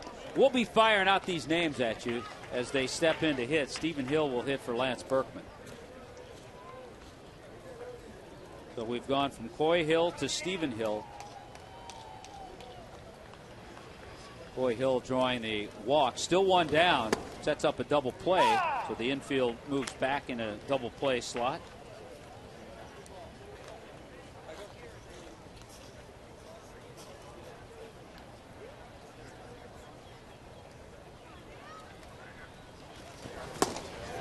One of the issues that Brad Hand went through, and certainly something he has to work on to get back to the major leagues. He was 11-4 in Double-A in Jacksonville with a nice 3.40 ERA. The walks were too many. 35 walks in 60 innings when he got to the Marlins in his 12 starts. Thus the 1-8 record and an ERA of 4.20. But there were a few outings that were impressive from the 22-year-old left-hander.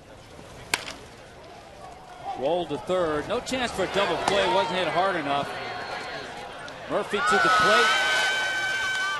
Brad Hand gets involved and puts the tag on the runner, which brings back a conversation I had with Ozzie early in the year. in spring training, he was talking about rundown plays, and the ball club does work on them. And yes, you'd like to complete the rundown play in as few tosses as possible. But the bottom line, Ozzie said, is to get an out. So it doesn't matter if you get the out going back to the bag, coming to another bag, just get the out. But that happened there. The Marlins get out number 2, and we'll get to see Matt Carpenter now pitch inning for David Freese.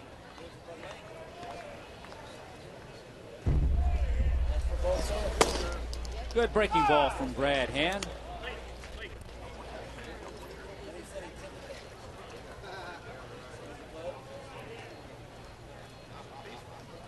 Oh, 1 to Carpenter, who has some power. Just in case you have, and well, I really appreciate if you have stayed with us. That last out went 5-2, 5-1 in your scoreboard.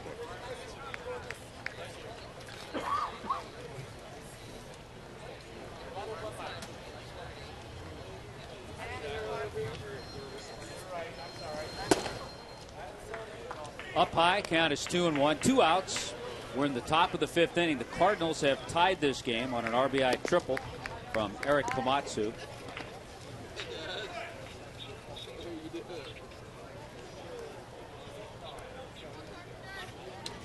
Brad Hand has come on to relieve Mike Dunn, who was on the mound when the rains came.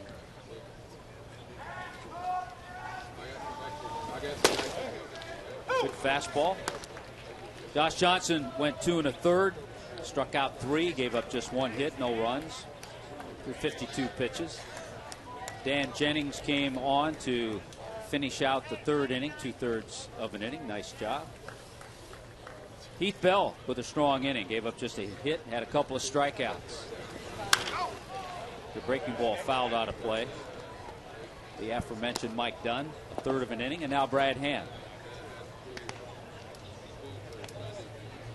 Heard Larry Beinfest earlier. Larry Beinfest stopped by in the 5th inning, president of baseball operations, telling us that all is well with Anibal Sanchez, and he looks to have a start sometime midweek, possibly Wednesday next week, which would be his first start of the spring. And I think when you look at this ball club, is one of the areas that certainly needs improving, and that is starters going deeper into games. The Marlins bullpen last year threw 515 1/3 innings. That's the 6th highest total in the major league. So way too many innings out of that bullpen. Back to the mound, stabbed by Hand, and he completes the play. So the Cardinals are gone, but they pick up that run in the 5th inning to tie it. We go to the bottom of the 5th inning, 1-1 here in Jupiter.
Changes for the Marlins. 1-1 as we go to the bottom of the 5th inning. Each team with 3 hits. The Marlins scoring their run in the bottom of the 1st inning. Cardinals picking up their run in the top half of the 5th inning. We had about an hour and a half rain delay. Frank Fort has gotten himself all dry, and he is down. He'll have some interviews for us. We may have Jeff Conine stopping by. We may not. I'm not sure.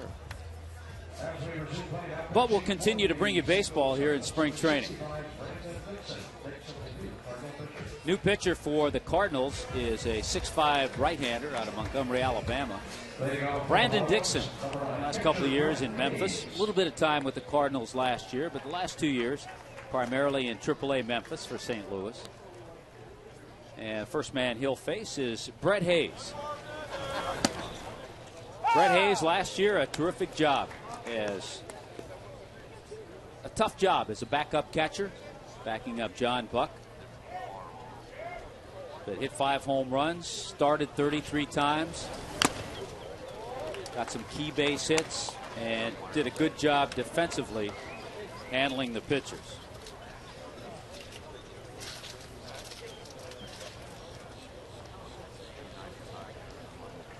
It's one of those roles that you kind of forget about sometimes. Just about every team has that backup catcher. And it's an important role for the 30 or 40 starts that man's going to get. 1-2 pitch is fouled off. Got to thinking with the Marlins moving into a beautiful new ballpark, Marlins Park.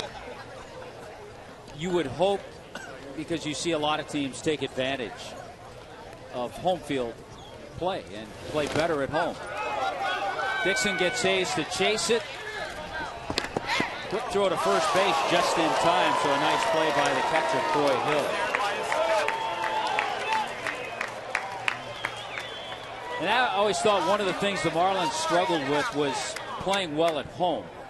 And the last 3 seasons, I saw a note the other day, the last 3 seasons, the Marlins were 10 games under 500 at home. And they actually played a little bit better over the last 3 years, a couple of games over 500 on the road. So you would hope things would turn around. And as they adjust to get used to the beautiful new facility, they would be a much better team at home.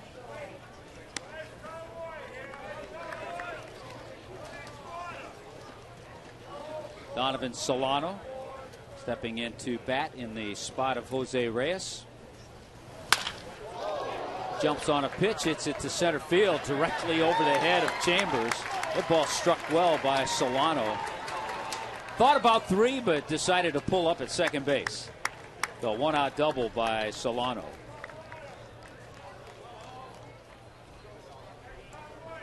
This is always a great time for young players like Solano, like Jeff Dominguez, who we'll see next, to get their little bit of opportunity with the big club in a big league spring training game. They're not going to be on the big club this year, but it gives Ozzie Guillen and his staff, it gives them a chance to say, remember that guy, remember that game in spring training. He looked comfortable, he didn't look overmatched. So Solano's at second, and Dominguez, Jeff Dominguez, is the hitter.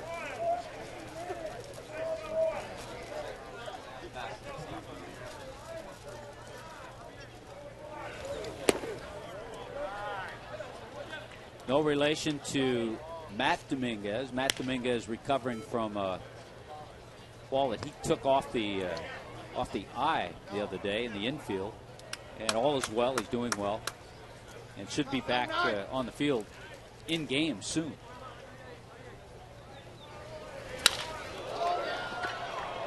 In the air to right field, hit well. Chasing it down. No chance. Jeff Dominguez is going to drive home Solano.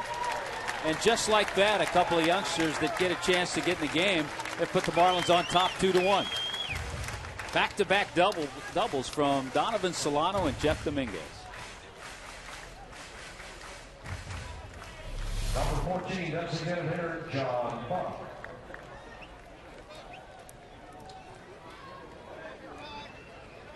Tommy? Yeah, you Frank. may remember a spring training game last year that we did on television in the 9th inning, Jeff Dominguez and an outfielder named Jorge Padilla, who at the time neither of them had names on their backs, came up with back-to-back doubles, and then Wes Helms drove in a game-winning run. So Dominguez must like being on TV in spring training. He found out that we were televising this game, and then all of a sudden with the hour-and-a-half rain delay, he got himself in the game with the changes that the Marlins have made. He played here last year, Tommy, in Jupiter, and 26 years old, so he's not a young prospect, but they listed him as a player coach last year here in Jupiter. So he was actually helping out some of the younger guys in addition to being their everyday shortstop. So with Dominguez at second, the designated hitter, John Buck, gets his third at bat. John hit a fly ball to center field first time up, walked in the 3rd inning.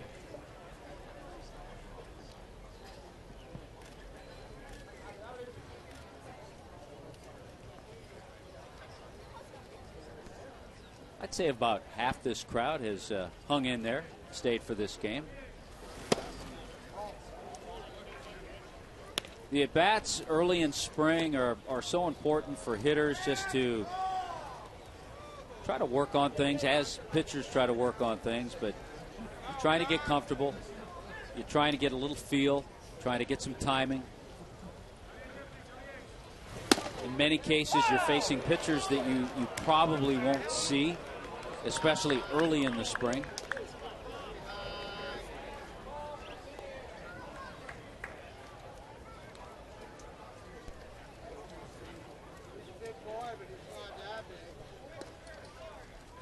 Counts 2-2 to John Buck. Chopper foul. Haven't talked too much. The Marlins, once again, Joe Espada will be coaching at third base. And the first base coach, new to the ball club this year, former Major League outfielder Gary Thurman.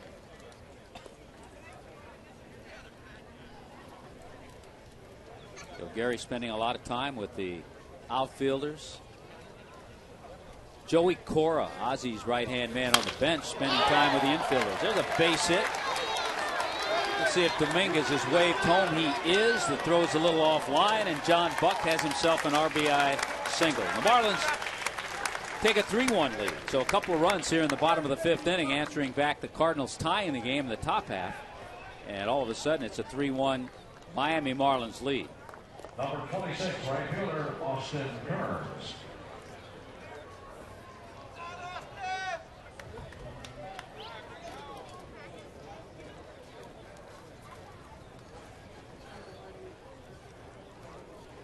Austin Kearns has been on base. He was hit by a pitch in the 1st inning. Hit a fly ball down the right field line in the 3rd. Austin Kearns with a 10-year experience at the big league level.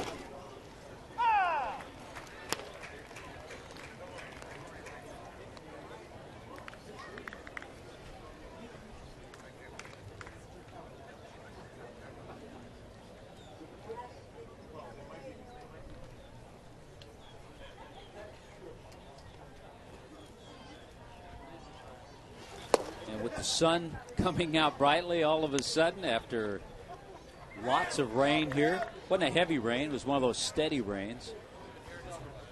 Wasn't one of those typical South Florida showers that drops about 3 inches in 30 minutes. But it was enough to halt play.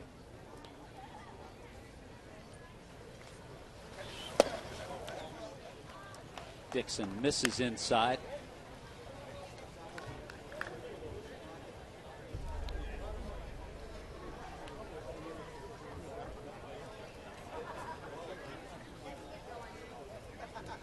The sun will be nice for the field, dry things out a little bit. Pitch on the inside part of the plate. 2-2 now to Austin Kearns.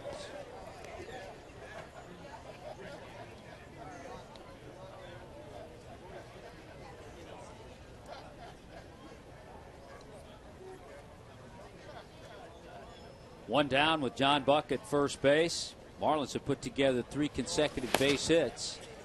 Slider misses away. And we talked about the battles in spring training, and 5 players, I think, for a couple of spots. Chris Coughlin, former Rookie of the Year, Scott Cousins, and Brian Peterson, the left-handed hitting guys in that group, and then veterans Austin Kearns and Aaron Rowan.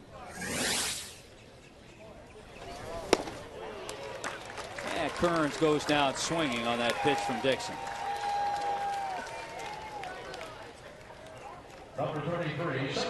So when you look at spring training, for some, it's just a matter of getting in shape, getting ready for opening day. And for some, it's a battle for a job.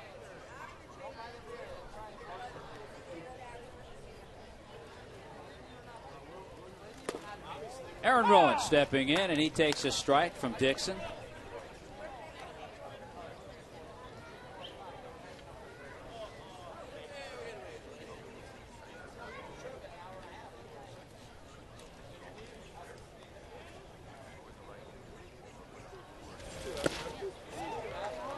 Again, chasing a pitch out of the zone. We talked about Joey Cora, all-star big leaguer in his time. Terrific infielder. Joey, a lifetime .277 hitter at the major league level. He's Ozzy's right-hand man on the bench. And a good buffer for Ozzie Guillen as well. A little roller to third. Picked, play made. Rowan is gone, so are the Marlins. But not without scoring 2 runs first to take a lead. 3-1 Fish going to the 6th.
In the top of the 6th inning, Brad Hand will continue to work for Miami as the Cardinals get to the middle part of their order. We'll see who is in that middle part of the order as we approach the top of the 6th inning. So after all the rain, both clubs came out and scored. Cardinals picked up their first run in the top half of the 5th inning, and the Marlins came back with 2 in the bottom half. So Miami with a 3-1 lead. On a day of work early in spring training, Marlins travel up to Port St. Lucie to take on the Mets in a game tomorrow afternoon. Mark Burley will pitch in that game against the Mets. That'll be a good matchup. Johan Santana is going for the Mets in that one. Coming off a good outing, all Mets people were happy with Santana's last time out. The Marlins were happy with Burley's out. Matt Adams, the hitter, big strong bat from the left side. And just gets that one past Tiffy at first base. Adams chugging on to second. He'll find himself at second base with a leadoff double.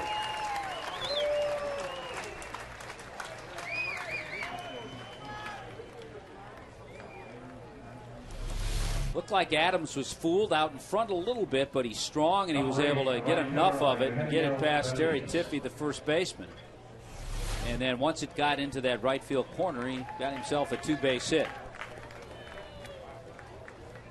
Eugenio Velez, the right fielder, came in to play right field, place of Schumacher.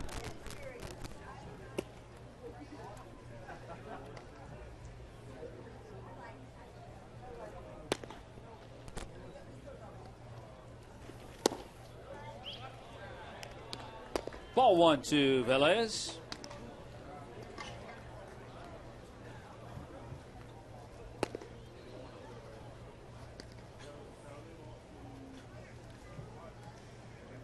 One of the main reasons I think both managers are happy that they were able to resume this game.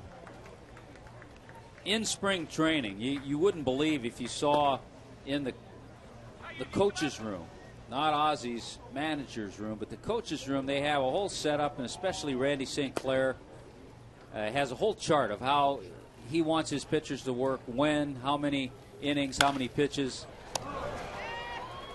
Good job by Velez to move the runner over to third base. And so by this game resuming, both pitching coaches, Randy St. Clair for the Marlins, Derek Lilliquist for the Cardinals, are able to get their pitchers their work, the work that they had planned on for today.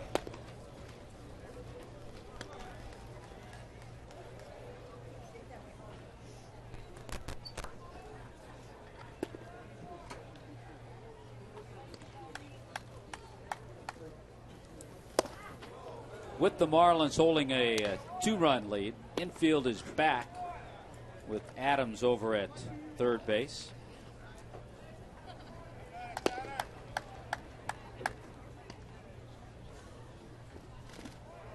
Hey, Tommy. Hey, Frank. I'm back up here. How'd you get up here so fast? Good to see you. It's kind of lonely down in the dugout. What a weird day. It has had that feeling. It has had that feeling. But I appreciate you coming up. No problem. I'll let you continue. I'll finish off this inning, and we'll kind of go at it either way. You know, you were talking about Brad Hand last inning and what we saw. We saw flashes last season. But again, the command. He's got a big-time breaking ball, but the command is the issue. Throws too many pitches as a starter. Pitch count gets really high. But he's still only 22. Yeah.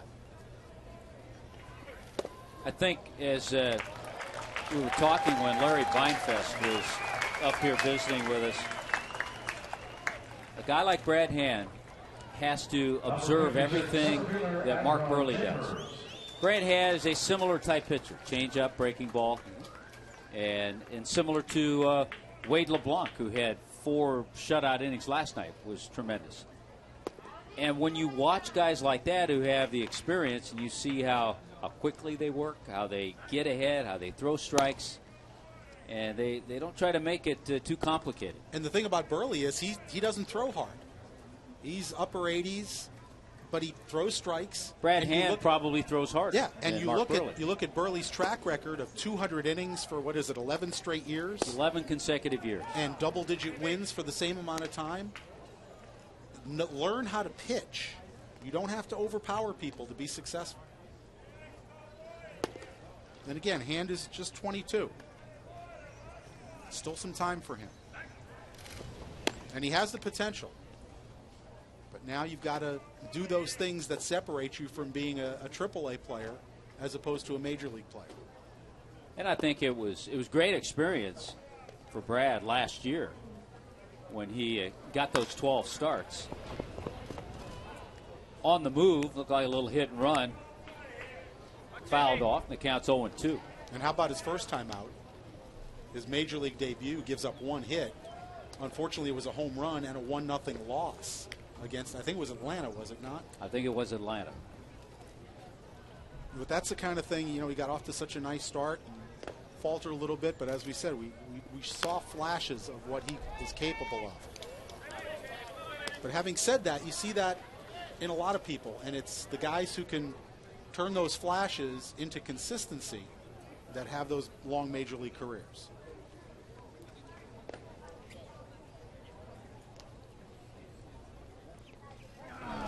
Got the runner picked off, and he is nailed. So Tyler Green was running again, but good move by Brad Hand, and that really helps out this inning. Yeah, nice execution by the Marlins defensively. Tiffy coming off the bag, creating a throwing angle, had enough time to check the runner at third to make sure he wasn't breaking for the plate. See how he comes off and creates the angle to throw to second? Yeah, and he comes off so he can get the ball. If he waits at the bag, all of a sudden the ball takes a little longer to get to him, and he can't get the out at second base. Yes, so because it was a close play. Donovan Solano applying the tag. And what that did, all of a sudden, that 2 out, runner's still at third. But the exit sign is lit to this inning.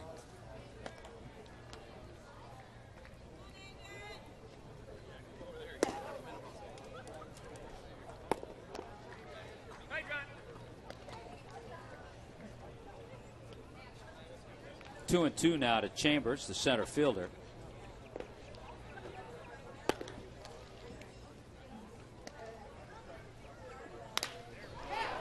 Sharp one hopper to short, handled by Solano.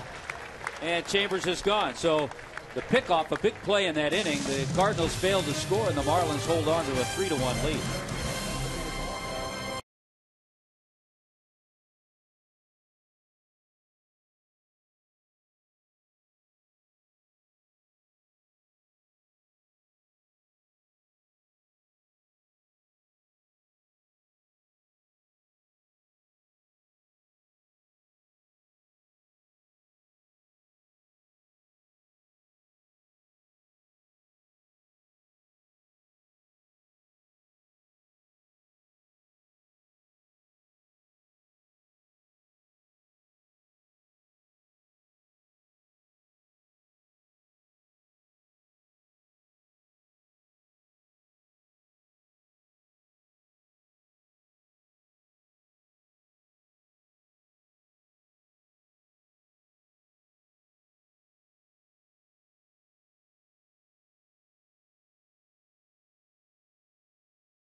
The wait is almost over. Experience the thrills of opening night as your Miami Marlins take the field at Marlins Park to open up this historic season against the Cardinals, the world champion Cardinals, on April 4th. A limited amount of opening night tickets are still available through Marlins season ticket plans.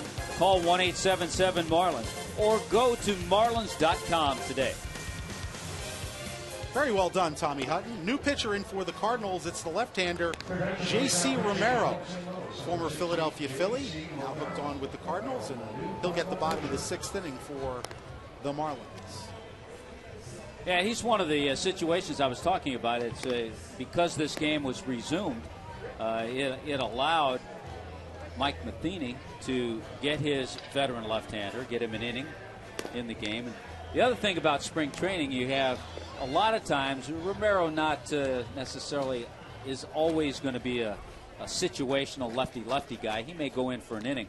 But sometimes even when you have a matchup guy, you're going to give him an inning just so he can get some work in. So J.C. Romero will get his work in. He'll face Terry Tiffey to lead things off. Donnie Murphy and Scott Cousins also scheduled to hit for the Marlins here in the bottom of the sixth inning. Fish lead it by a score of 3-1. If you're just joining us, we had an hour-and-a-half rain delay in this spring training game.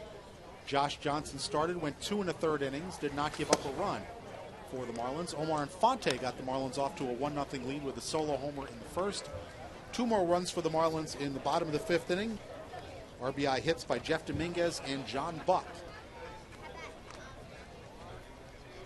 Cardinals got their run on an Eric Komatsu RBI triple. That coming in the top of the fifth inning.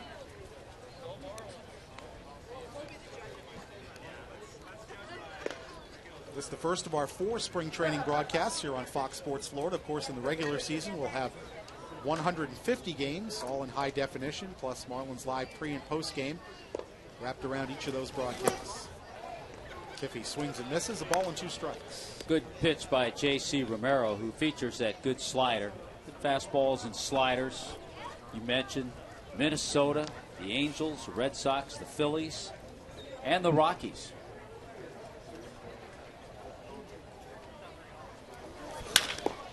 Hard hit, but foul by Tiffey. Why is it, Tommy, it seemed like these left-handed bullpen guys bounce around a lot more than the right-handers? I mean, it's perception rather than reality.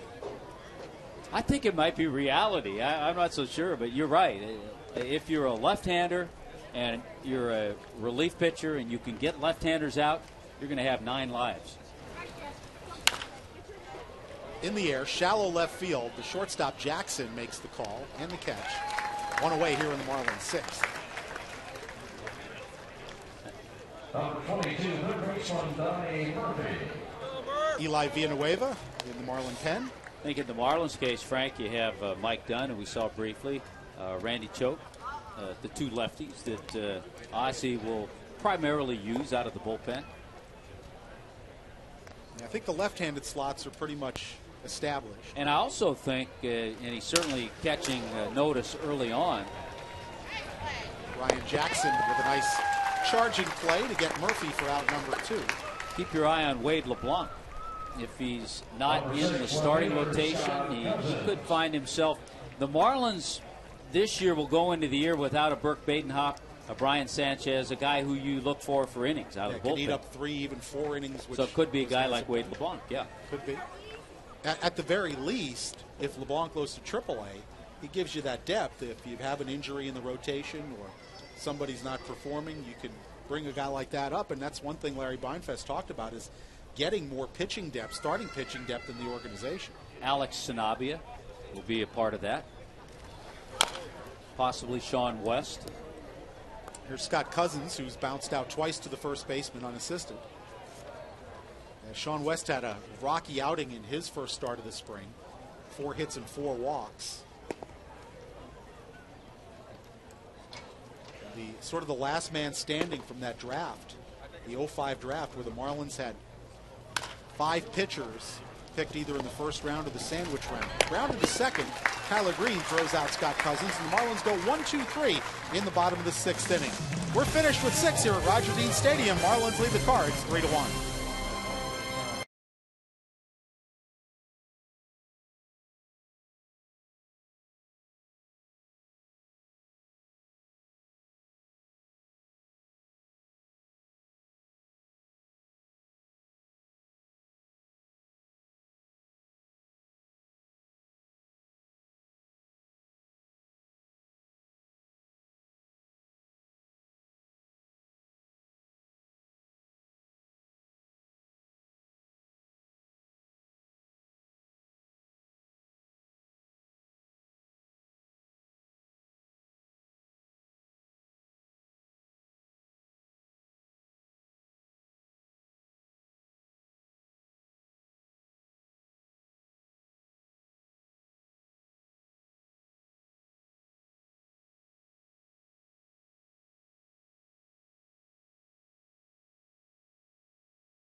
MLB.com @Bat12 for your iPhone, iPad, iPod Touch, and Android devices. @Bat12 delivers spring training wherever you are with scores, stats, searchable video, live audio, and more. Text @Bat to 31826 or visit Marlins.com for details. Frank Fort and Tommy Hutton with you here in Jupiter, Florida.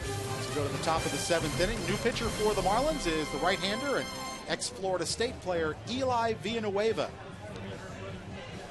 Yeah, Villanueva out of Westminster Academy, too, in Fort Lauderdale. Had a terrific minor league season in 2010 in Double-A. Was 14-4. Had a nice 2.26 ERA. We got to see him a lot last spring. And we got to see him in his major league debut in Philadelphia. It's a start he would probably like to forget about. But he got some experience. He had a so-so year in Triple-A, but got experience and is a right-hander. Another one of those who you could look at as insurance. And that start in Philadelphia did not go well, as you mentioned. He gave up 8 runs on 5 hits and 5 walks.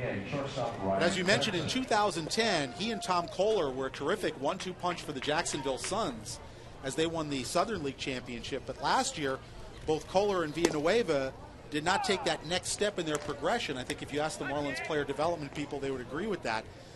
Villanueva was good in spring training, did not have a good year at AAA particularly, had a very ordinary year, and trying to take that next step in his development. Facing Ryan Jackson to lead off here in the top of the 7th inning, the Cardinal shortstop. Frank, in his defense, you're a rookie, you're making your major league debut, and you're pitching against the Phillies in Philadelphia. Well, I'm referring to the minor league scene. I'm not worried about that Philly game. You throw that out. Yeah, you do. Hard hit right at Tiffy, who snags it for out number 1. And also, in fairness, the Pacific Coast League, where the New Orleans Zephyrs play, the Marlins AAA It's a team, hitters league. it's a notorious hitters league. Yes, it is. Let's talk about the National League East a little bit. Talk about the Phillies. I still think they're the odds-on favorite with their rotation, but they have some issues. Yeah, Ryan Howard's going to miss first month or so of the season. They re-signed Jimmy Rollins. He's back. He's getting older. Chase Utley's getting a little older. They will be with Hunter Pence for the whole season, though. Yeah. And I think that helps him. Yeah. And a very good player and a guy who brings a great attitude to the game every day. Hunter Pence plays really hard. And another guy that Marlins fans will see a lot of, I'm sure, is Jonathan Papelbon, who is their new closer now. Eric Komatsu's 2 for 3 today, has a single and an RBI triple, facing Villanueva for the first time. So the Phillies, we've kind of gone through them. A good breaking ball to get Komatsu. You've got the Atlanta Braves. Didn't make a whole lot of changes. They're banking on Jason Hayward being a little bit better, coming back from a poor sophomore season. They certainly have that strong bullpen with O'Flaherty, Venters, and Kimbrel, but they're going to go about a month without seeing Tim Hudson. And the thing about that bullpen, as good as they were last year, they seem to wear down in that last month of the season. They ran out of gas. Here's Coy Hill. To the point where it cost them a postseason berth. And that's when the St. Louis Cardinals took over. From August 25th to the rest of the season, the Braves went 11-20. The Cardinals at that same time went 23-9 and swept the Braves in a big series. Breaking ball stays high. Coy Hill walked in his first plate appearance, coming in relief of Yadier Molina behind the plate. The Marlins will certainly be in the mix in the East. And the Nationals. The Washington Nationals, much improved. That ball laced in the gap. Austin Kearns tries to cut it off and does. Hill going for second. The throw is not in time. It's a double for Coy Hill with 2 outs here in the top of the 7th inning.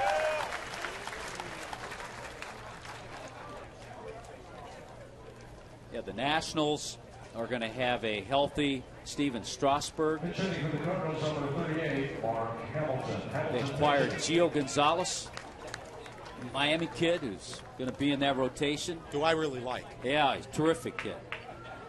And I talked to him last year in Oakland quite a bit. He would have loved to come to South Florida. He's going to be there a bunch. Mark Hamilton getting this at bat, flies deep to center field. Rowan going back toward the track, has room, and makes the catch. We'll continue talking about the National League East when we return. We've played 6.5 here at Roger Dean Stadium. 3-1 Marlins over the Cardinals.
Roger Dean Stadium, the sun shining once again after our hour-and-a-half rain delay, and we'll go to the bottom of the 7th inning with the Marlins leading by a score of 3-1.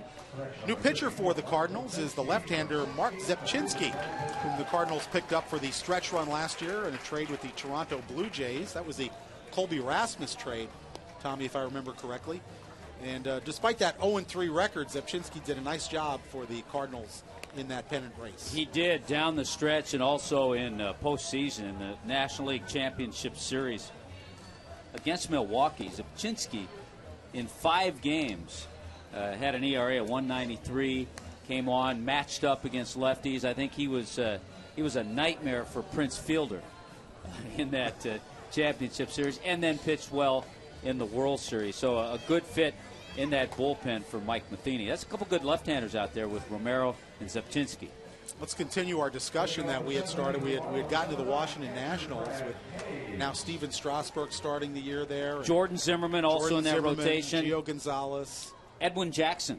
They signed as a free agent. Chin-Ming Wong. Now, does Bryce Harper play into the equation this year? That's a big question. They feel, some feel that he will, and some feel he'll be in AAA for about 100 at bats. So we'll see how that works out. I think Jason Worth will have a better year wherever he plays. Be probably right couldn't field. have a worse year. Yeah, be it right field or center. So that'll be interesting to follow. They added Brad Lidge to that Tyler Clippard, Drew Storen duo in the bullpen. Brett Hayes flies to Chambers in center field to start this bottom of the 7th inning. So overall, much improved team. Yeah, they've signed Ryan Zimmerman long term now. We've got Ian Desmond, who can hit, was a bit of a liability defensively last year, and Espinoza, the second baseman, a lot of people think is going to develop into a really good player. Ramos and Flores behind the plate. Pretty good duo. So all in all, a good team. You're right about that bullpen. I mean, yeah. Did the Marlins see enough of Clippard and Storen last year? Now you add Lidge into about that as equation? much as they saw Venters and Kimbrough. Donovan Solano, who had a double back in the 5th inning as he came on to pinch hit and scored the Marlins' second run. Takes down low, 1-1. And some are out there saying, well, guys. What about the Mets? What about the Mets? I don't care what you have out there. You're always going to be playing major leaguers, a major league team. A little blooper in the right. That's going to fall for a hit. Solano is 2 for 2. Are the Mets as strong? Certainly not as the other clubs that we've talked about. But they're encouraged about Johan Santana, who faces the Marlins tomorrow. Pelfrey, Jonathan Neese, R.A. Dickey, Dylan G. You mean the R.A. Dickey who climbed Kilimanjaro this offseason? Yeah. How about that? So an interesting mix. That with if anybody knows Terry Collins, their manager, they're going to play hard. They're going to show up and be pesky. And that's the way he's going to have his team. It'll be interesting to see as the season goes on, too, what they do with David Wright. Is the National League East, I think it's certainly the toughest division in the National League. I don't think that's arguable. Is it the toughest in baseball? It's probably, as far as 4 teams being there, comparable to the American League East. I would agree. If you look at the National League Central, you've got St. Louis is going to be the favorite. They're the reigning champions. Cincinnati's better. Milwaukee's going to be good. But then Pittsburgh, Houston, after that, it's tough. The Cubs. So then you have teams that aren't that good. Overall strength with 4 teams, you have to say the National League East is there with the American League East. Zapchinski paying a lot of attention to Donovan Solano at first base. Jeff Dominguez is the batter. He had an RBI double in the 5th and also scored on the John Buck single.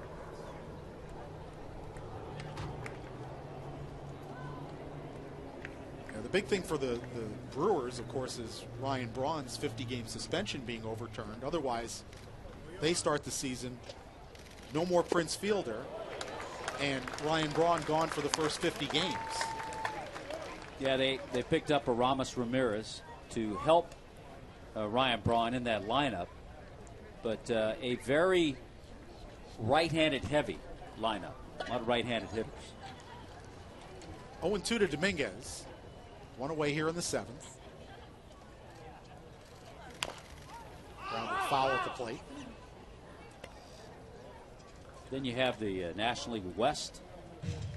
The Diamondbacks coming off a 94-win season. Ian Kennedy really emerged in that rotation. Some good young hitters. I think they've added Trevor Cahill to that rotation. From the Athletics. Good pitcher. The Athletics sent away some good pitching this offseason, didn't they? Still 0-2 on Dominguez. The Giants come at you with Lincecum and Kane, Bumgarner, some young pitchers, Vogelsong, Zito. But they need the offense. Yeah. They hope Buster Posey comes back.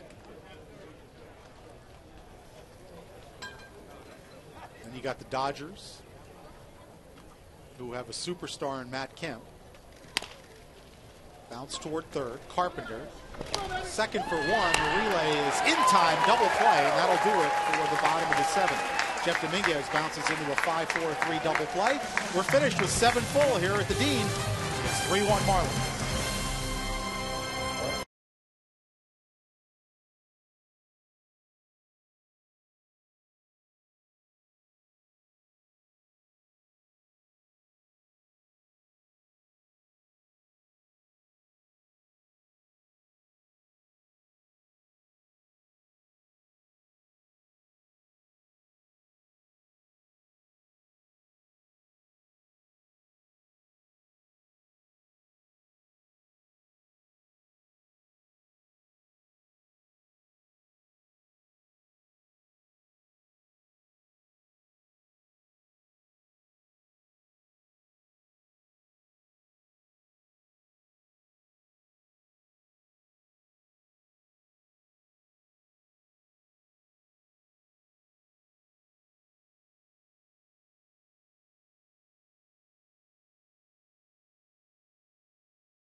The Cardinals by a score of 3-1. Here's your Toyota Road Ahead.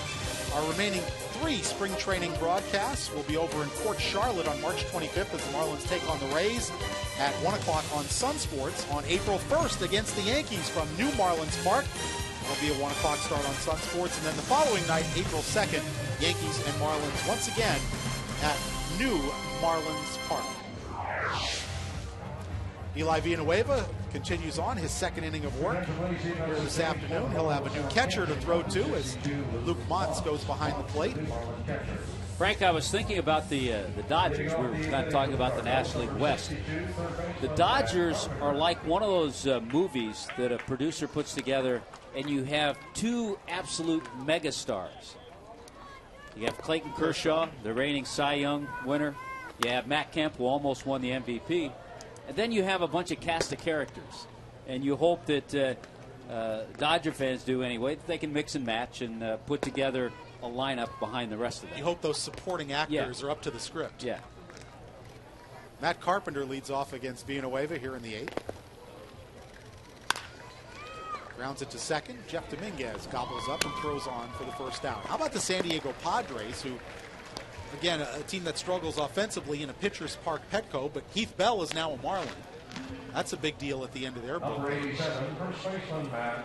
They do not not a great have, hitting team. Cameron Maben had a nice year for them last year. just signed a nice 5-year contract with the Padres. They do not have Matt Latos in that rotation because Made the big trade. Made the trade. They brought in Edinson Volquez. He'll be in the rotation. Tim Stauffer, Clayton Richard, Mosley. Houston Street will be their closer now, coming over from the Rockies. And they got a lot back for Matt Latos. They just need to score runs. Yonder Alonso, former first-round draft pick out of the University of Miami. Jose Alvarez warming up in the Marlins pen. And they got, well, I mentioned Alonso, who really, the Reds almost had to make that trade because Joey Votto was blocking Alonso at first base. Tiffy shovels on to Villanueva. 2 quick outs here as Matt Adams is retired in the top of the 8th. Yasmani Grandal, another former Hurricane, a catcher, #1 draft pick, also went to San Diego in that deal. And Padres think they got 2 nice pieces. Great opportunity for Alonso. He's going to get a chance to play. And he can hit. He came up to the Reds last year and did some damage. And part of that Padre club this year, John Baker. Our old buddy John Baker. Eugenio Velez swings and misses. Velez grounded out to second, his first plate appearance.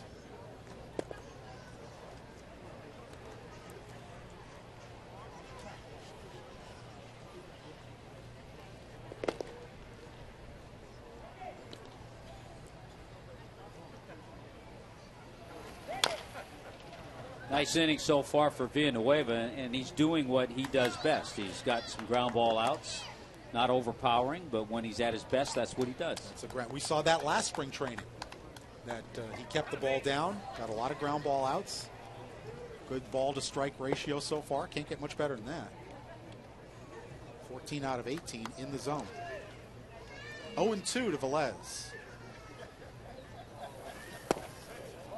Good pitch, just missed inside. And Frank, how about the Houston Astros this year for the last year in the National League? Yeah. They will move to the American League West. Balance out the leagues. 15 teams each.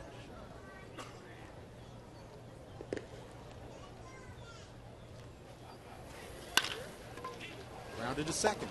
Dominguez. It's a 1-2-3 inning on 3 ground balls from Eli Villanueva. Middle of the 8th inning here at Roger Dean Stadium. Still 3-1 Marlins.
Is the best way to secure seats for this historic season, as well as guaranteed opening night tickets. Call 1-877-MARLINS or go to marlins.com today. Bottom of the 8th inning here at Roger Dean Stadium. New pitcher for the Cardinals, the hard-throwing right-hander, Jason Mott. Guy who really came on last season for the Cardinals, former catcher in their minor league system.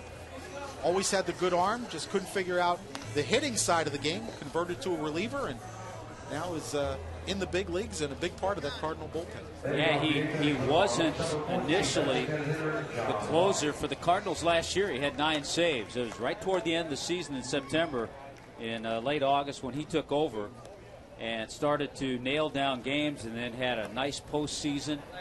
Was on the mound when the Cardinals clinched it against Texas in the World Series.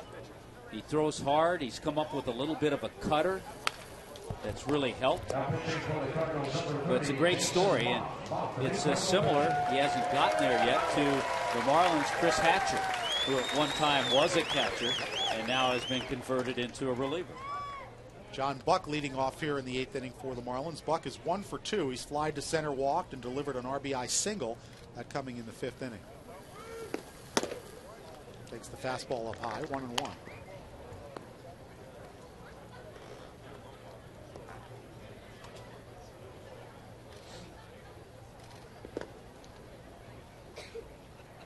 Buck, Kearns, and Rowan, the scheduled hitters this inning. Jason Mott would probably come up here and attack me if I had mentioned his minor league career batting average, 191. Thus the conversion. But his minor league ratio of throwing runners out as a catcher was 48%. Wow. He just had that great arm, had trouble hitting, and now he's making himself a nice living on the mound. Well, you mentioned Chris Hatcher, who was a catcher for the Marlins in the minor leagues. He left his career as a position player in a blaze of glory as he hit the walk-off homer in the Southern League Championship Series for the Jacksonville Suns. In that offseason, they converted him to a pitcher. 3-1 is inside. Buck draws a leadoff walk. Second time Buck has walked today as the designated hitter. As we mentioned earlier in the telecast, if you weren't with us, early in spring training, Both teams, even though they're National League teams, using the DH to get players extra at-bats. You give Buck a day off behind the plate, but you get him 4 at-bats. He gets his at-bats, yeah. Austin Kearns is 0 for 2 today. Hit by a pitch, fly to right, and struck out. Which is always something the Marlins have to look into a little bit during interleague play when they go to American League cities. Who do you use as the DH? Do you use one person in particular, or do you use it for guys to get a little bit of a day off from the field? The Marlins this year will travel to, of course, Tampa Bay. They'll play a 3-game series there. They'll travel to Fenway, and they'll travel to Cleveland.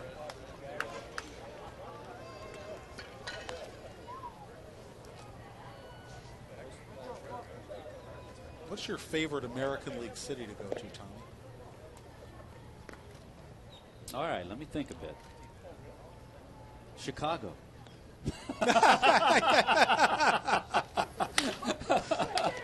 On the ground to third, Carpenter, and they turn the double play. Kearns hit a hard one hopper, but right at Matt Carpenter.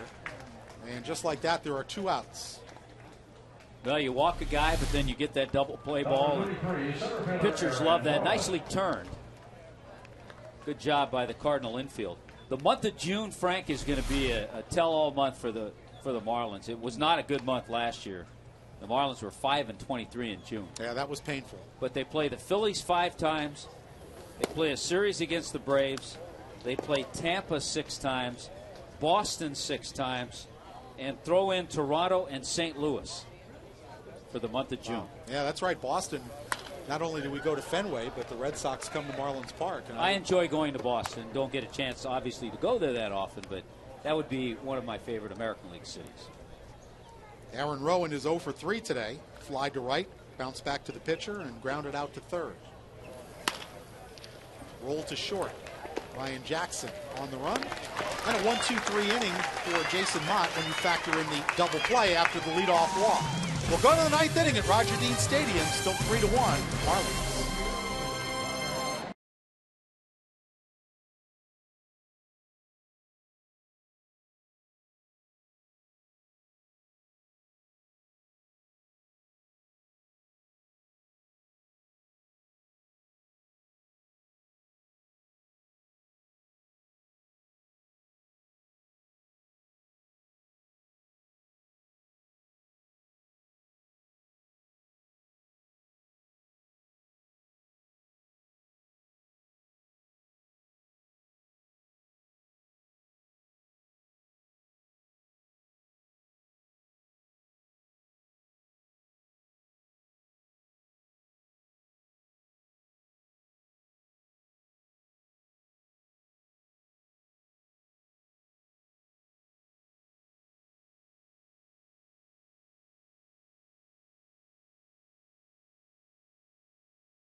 Select a seat as your chance to tour Marlins Park and pick out your seats for the inaugural season. Plus, guarantee opening night seats with a ticket plan. Registration is required, so go to marlins.com and reserve your tour of the brand new Marlins Park today. We saw some video of that earlier in the game when Claude DeLorme was up here with Tommy, and Tommy, the place looks great. Obviously some issues to be worked out with concessions and parking, but all part of the process of coming into a new ballpark, and that's why the Marlins have limited attendance the first couple days. It'll still be limited for the Yankee games, 25 and 30,000 before we get the full house opening night April 4th against the Cardinals of 37,000. New pitcher for the Marlins, the right-hander Evan Reed. One of the interesting comments I heard about the new ballpark, I believe it was in a conversation I had with Claude DeLorme, talking about things that will have to be done and the soft openings. And he said one thing is that the Marlins did not make any mistakes that had been previously made by other clubs that built new facilities because they studied it. They went to all the new ballparks and found out things that were good, things that were not. They will make their own mistakes and things that have to be corrected, but none that were made before. Had a discussion with David Sampson the other night at the new park, and he said they're going to have a communication process, whether it's through email or a website, and it's called "What Have We Forgot? Tell us what we forgot." For you and I, we just want to make sure the Wi-Fi is healthy. Yeah. And that we get good service. Make sure Tommy's iPad is. We have to have that, especially for Email Tuesday. Absolutely. We know our fans, our viewers, love Email Tuesday. And for those who want me to tweet during games, it's got to be effective. It's got to be on top. And if Tommy can't tweet, it's not a great day. That is the new park. That's some quality video right there, by the way, Tommy. I think I know who shot that. Yeah, I think I do too. Looks You're great. a man of many talents, right? I appreciate that. Looks great with I the go to roof Panthers. closed. I see it Panther. Everything. There you get the two contrasting looks, one with the roof open, one with the roof closed.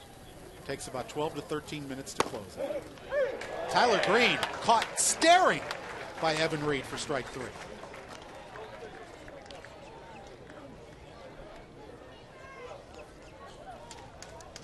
One out here in the ninth. That'll bring up Adron Chambers, who's 0 for 2 with a walk and a run scored. He scored the only Cardinal run. There's Ozzie Guillen, Joey Cora, and Joe Espada from left to right.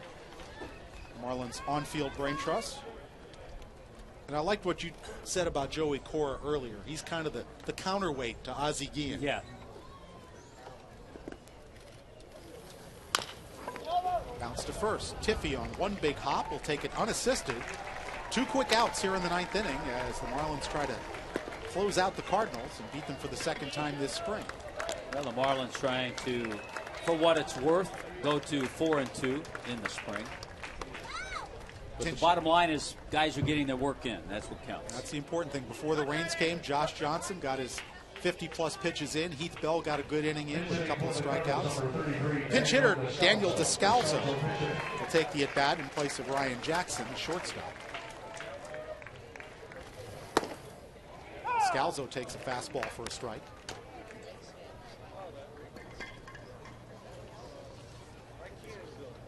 Now, Descalzo, Frank, one of Rich Waltz's favorite players. That's because he's a Cal Davis guy. Yep. So Rich's alma mater. And by the way, we mentioned the road ahead, those other broadcasts. Rich will be in Port Charlotte. I think Rich is working with Brian Anderson, who I believe does that's the correct, Tampa yes. Bay Rays games. And both Todd Callis and I will be in our respective dugouts. Okay. And then Rich and I will hook up in those 2 games against the Yankees, April 1st and April 2nd. And Craig Minervini will be your sideline reporter for those games. We like to distribute the wealth in spring training. That's what we're trying to do. By the way, Marlins preseason special slated for March 24th. We mentioned Select a Seat Day on March 24th. That's also the Marlins preseason special, which I'm in the process of putting together at this time. Kind of an interesting way the season opens. The Marlins will be busy. The Marlins are going to be involved in 3 different openers, their own on April 4th. The next day, April 5th, in Cincinnati is the Reds' home opener. And then after that series, the Marlins go to Philadelphia, and on Monday, the Phillies have their home opener. Count even at 2-2. And a lot of people, Tommy, have wondered about the Marlins playing 1 game in the new park and then going on the road, but that's what the Washington Nationals did when they opened their new ballpark. It's a chance to get a game in with a full house. The team goes on the road, and the people in charge of the ballpark figure out what they need to do better, what they need to change, if anything. And it gives the team a week to kind of work out the kinks with the new park. You mean, Frank, you think there'll be some complaints of things? Anytime there's something new, Tommy, there's things to be worked out. That's right. I think Washington played Atlanta. That's correct. In that and then went on the road for a week. Mm-hmm. So this is not unprecedented for fans who are wondering about that. Count remains 2-2 to Descalzo.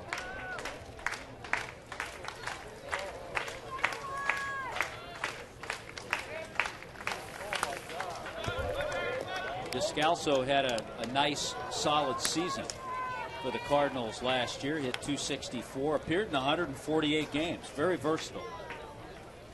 Played at third, played at second, played at short.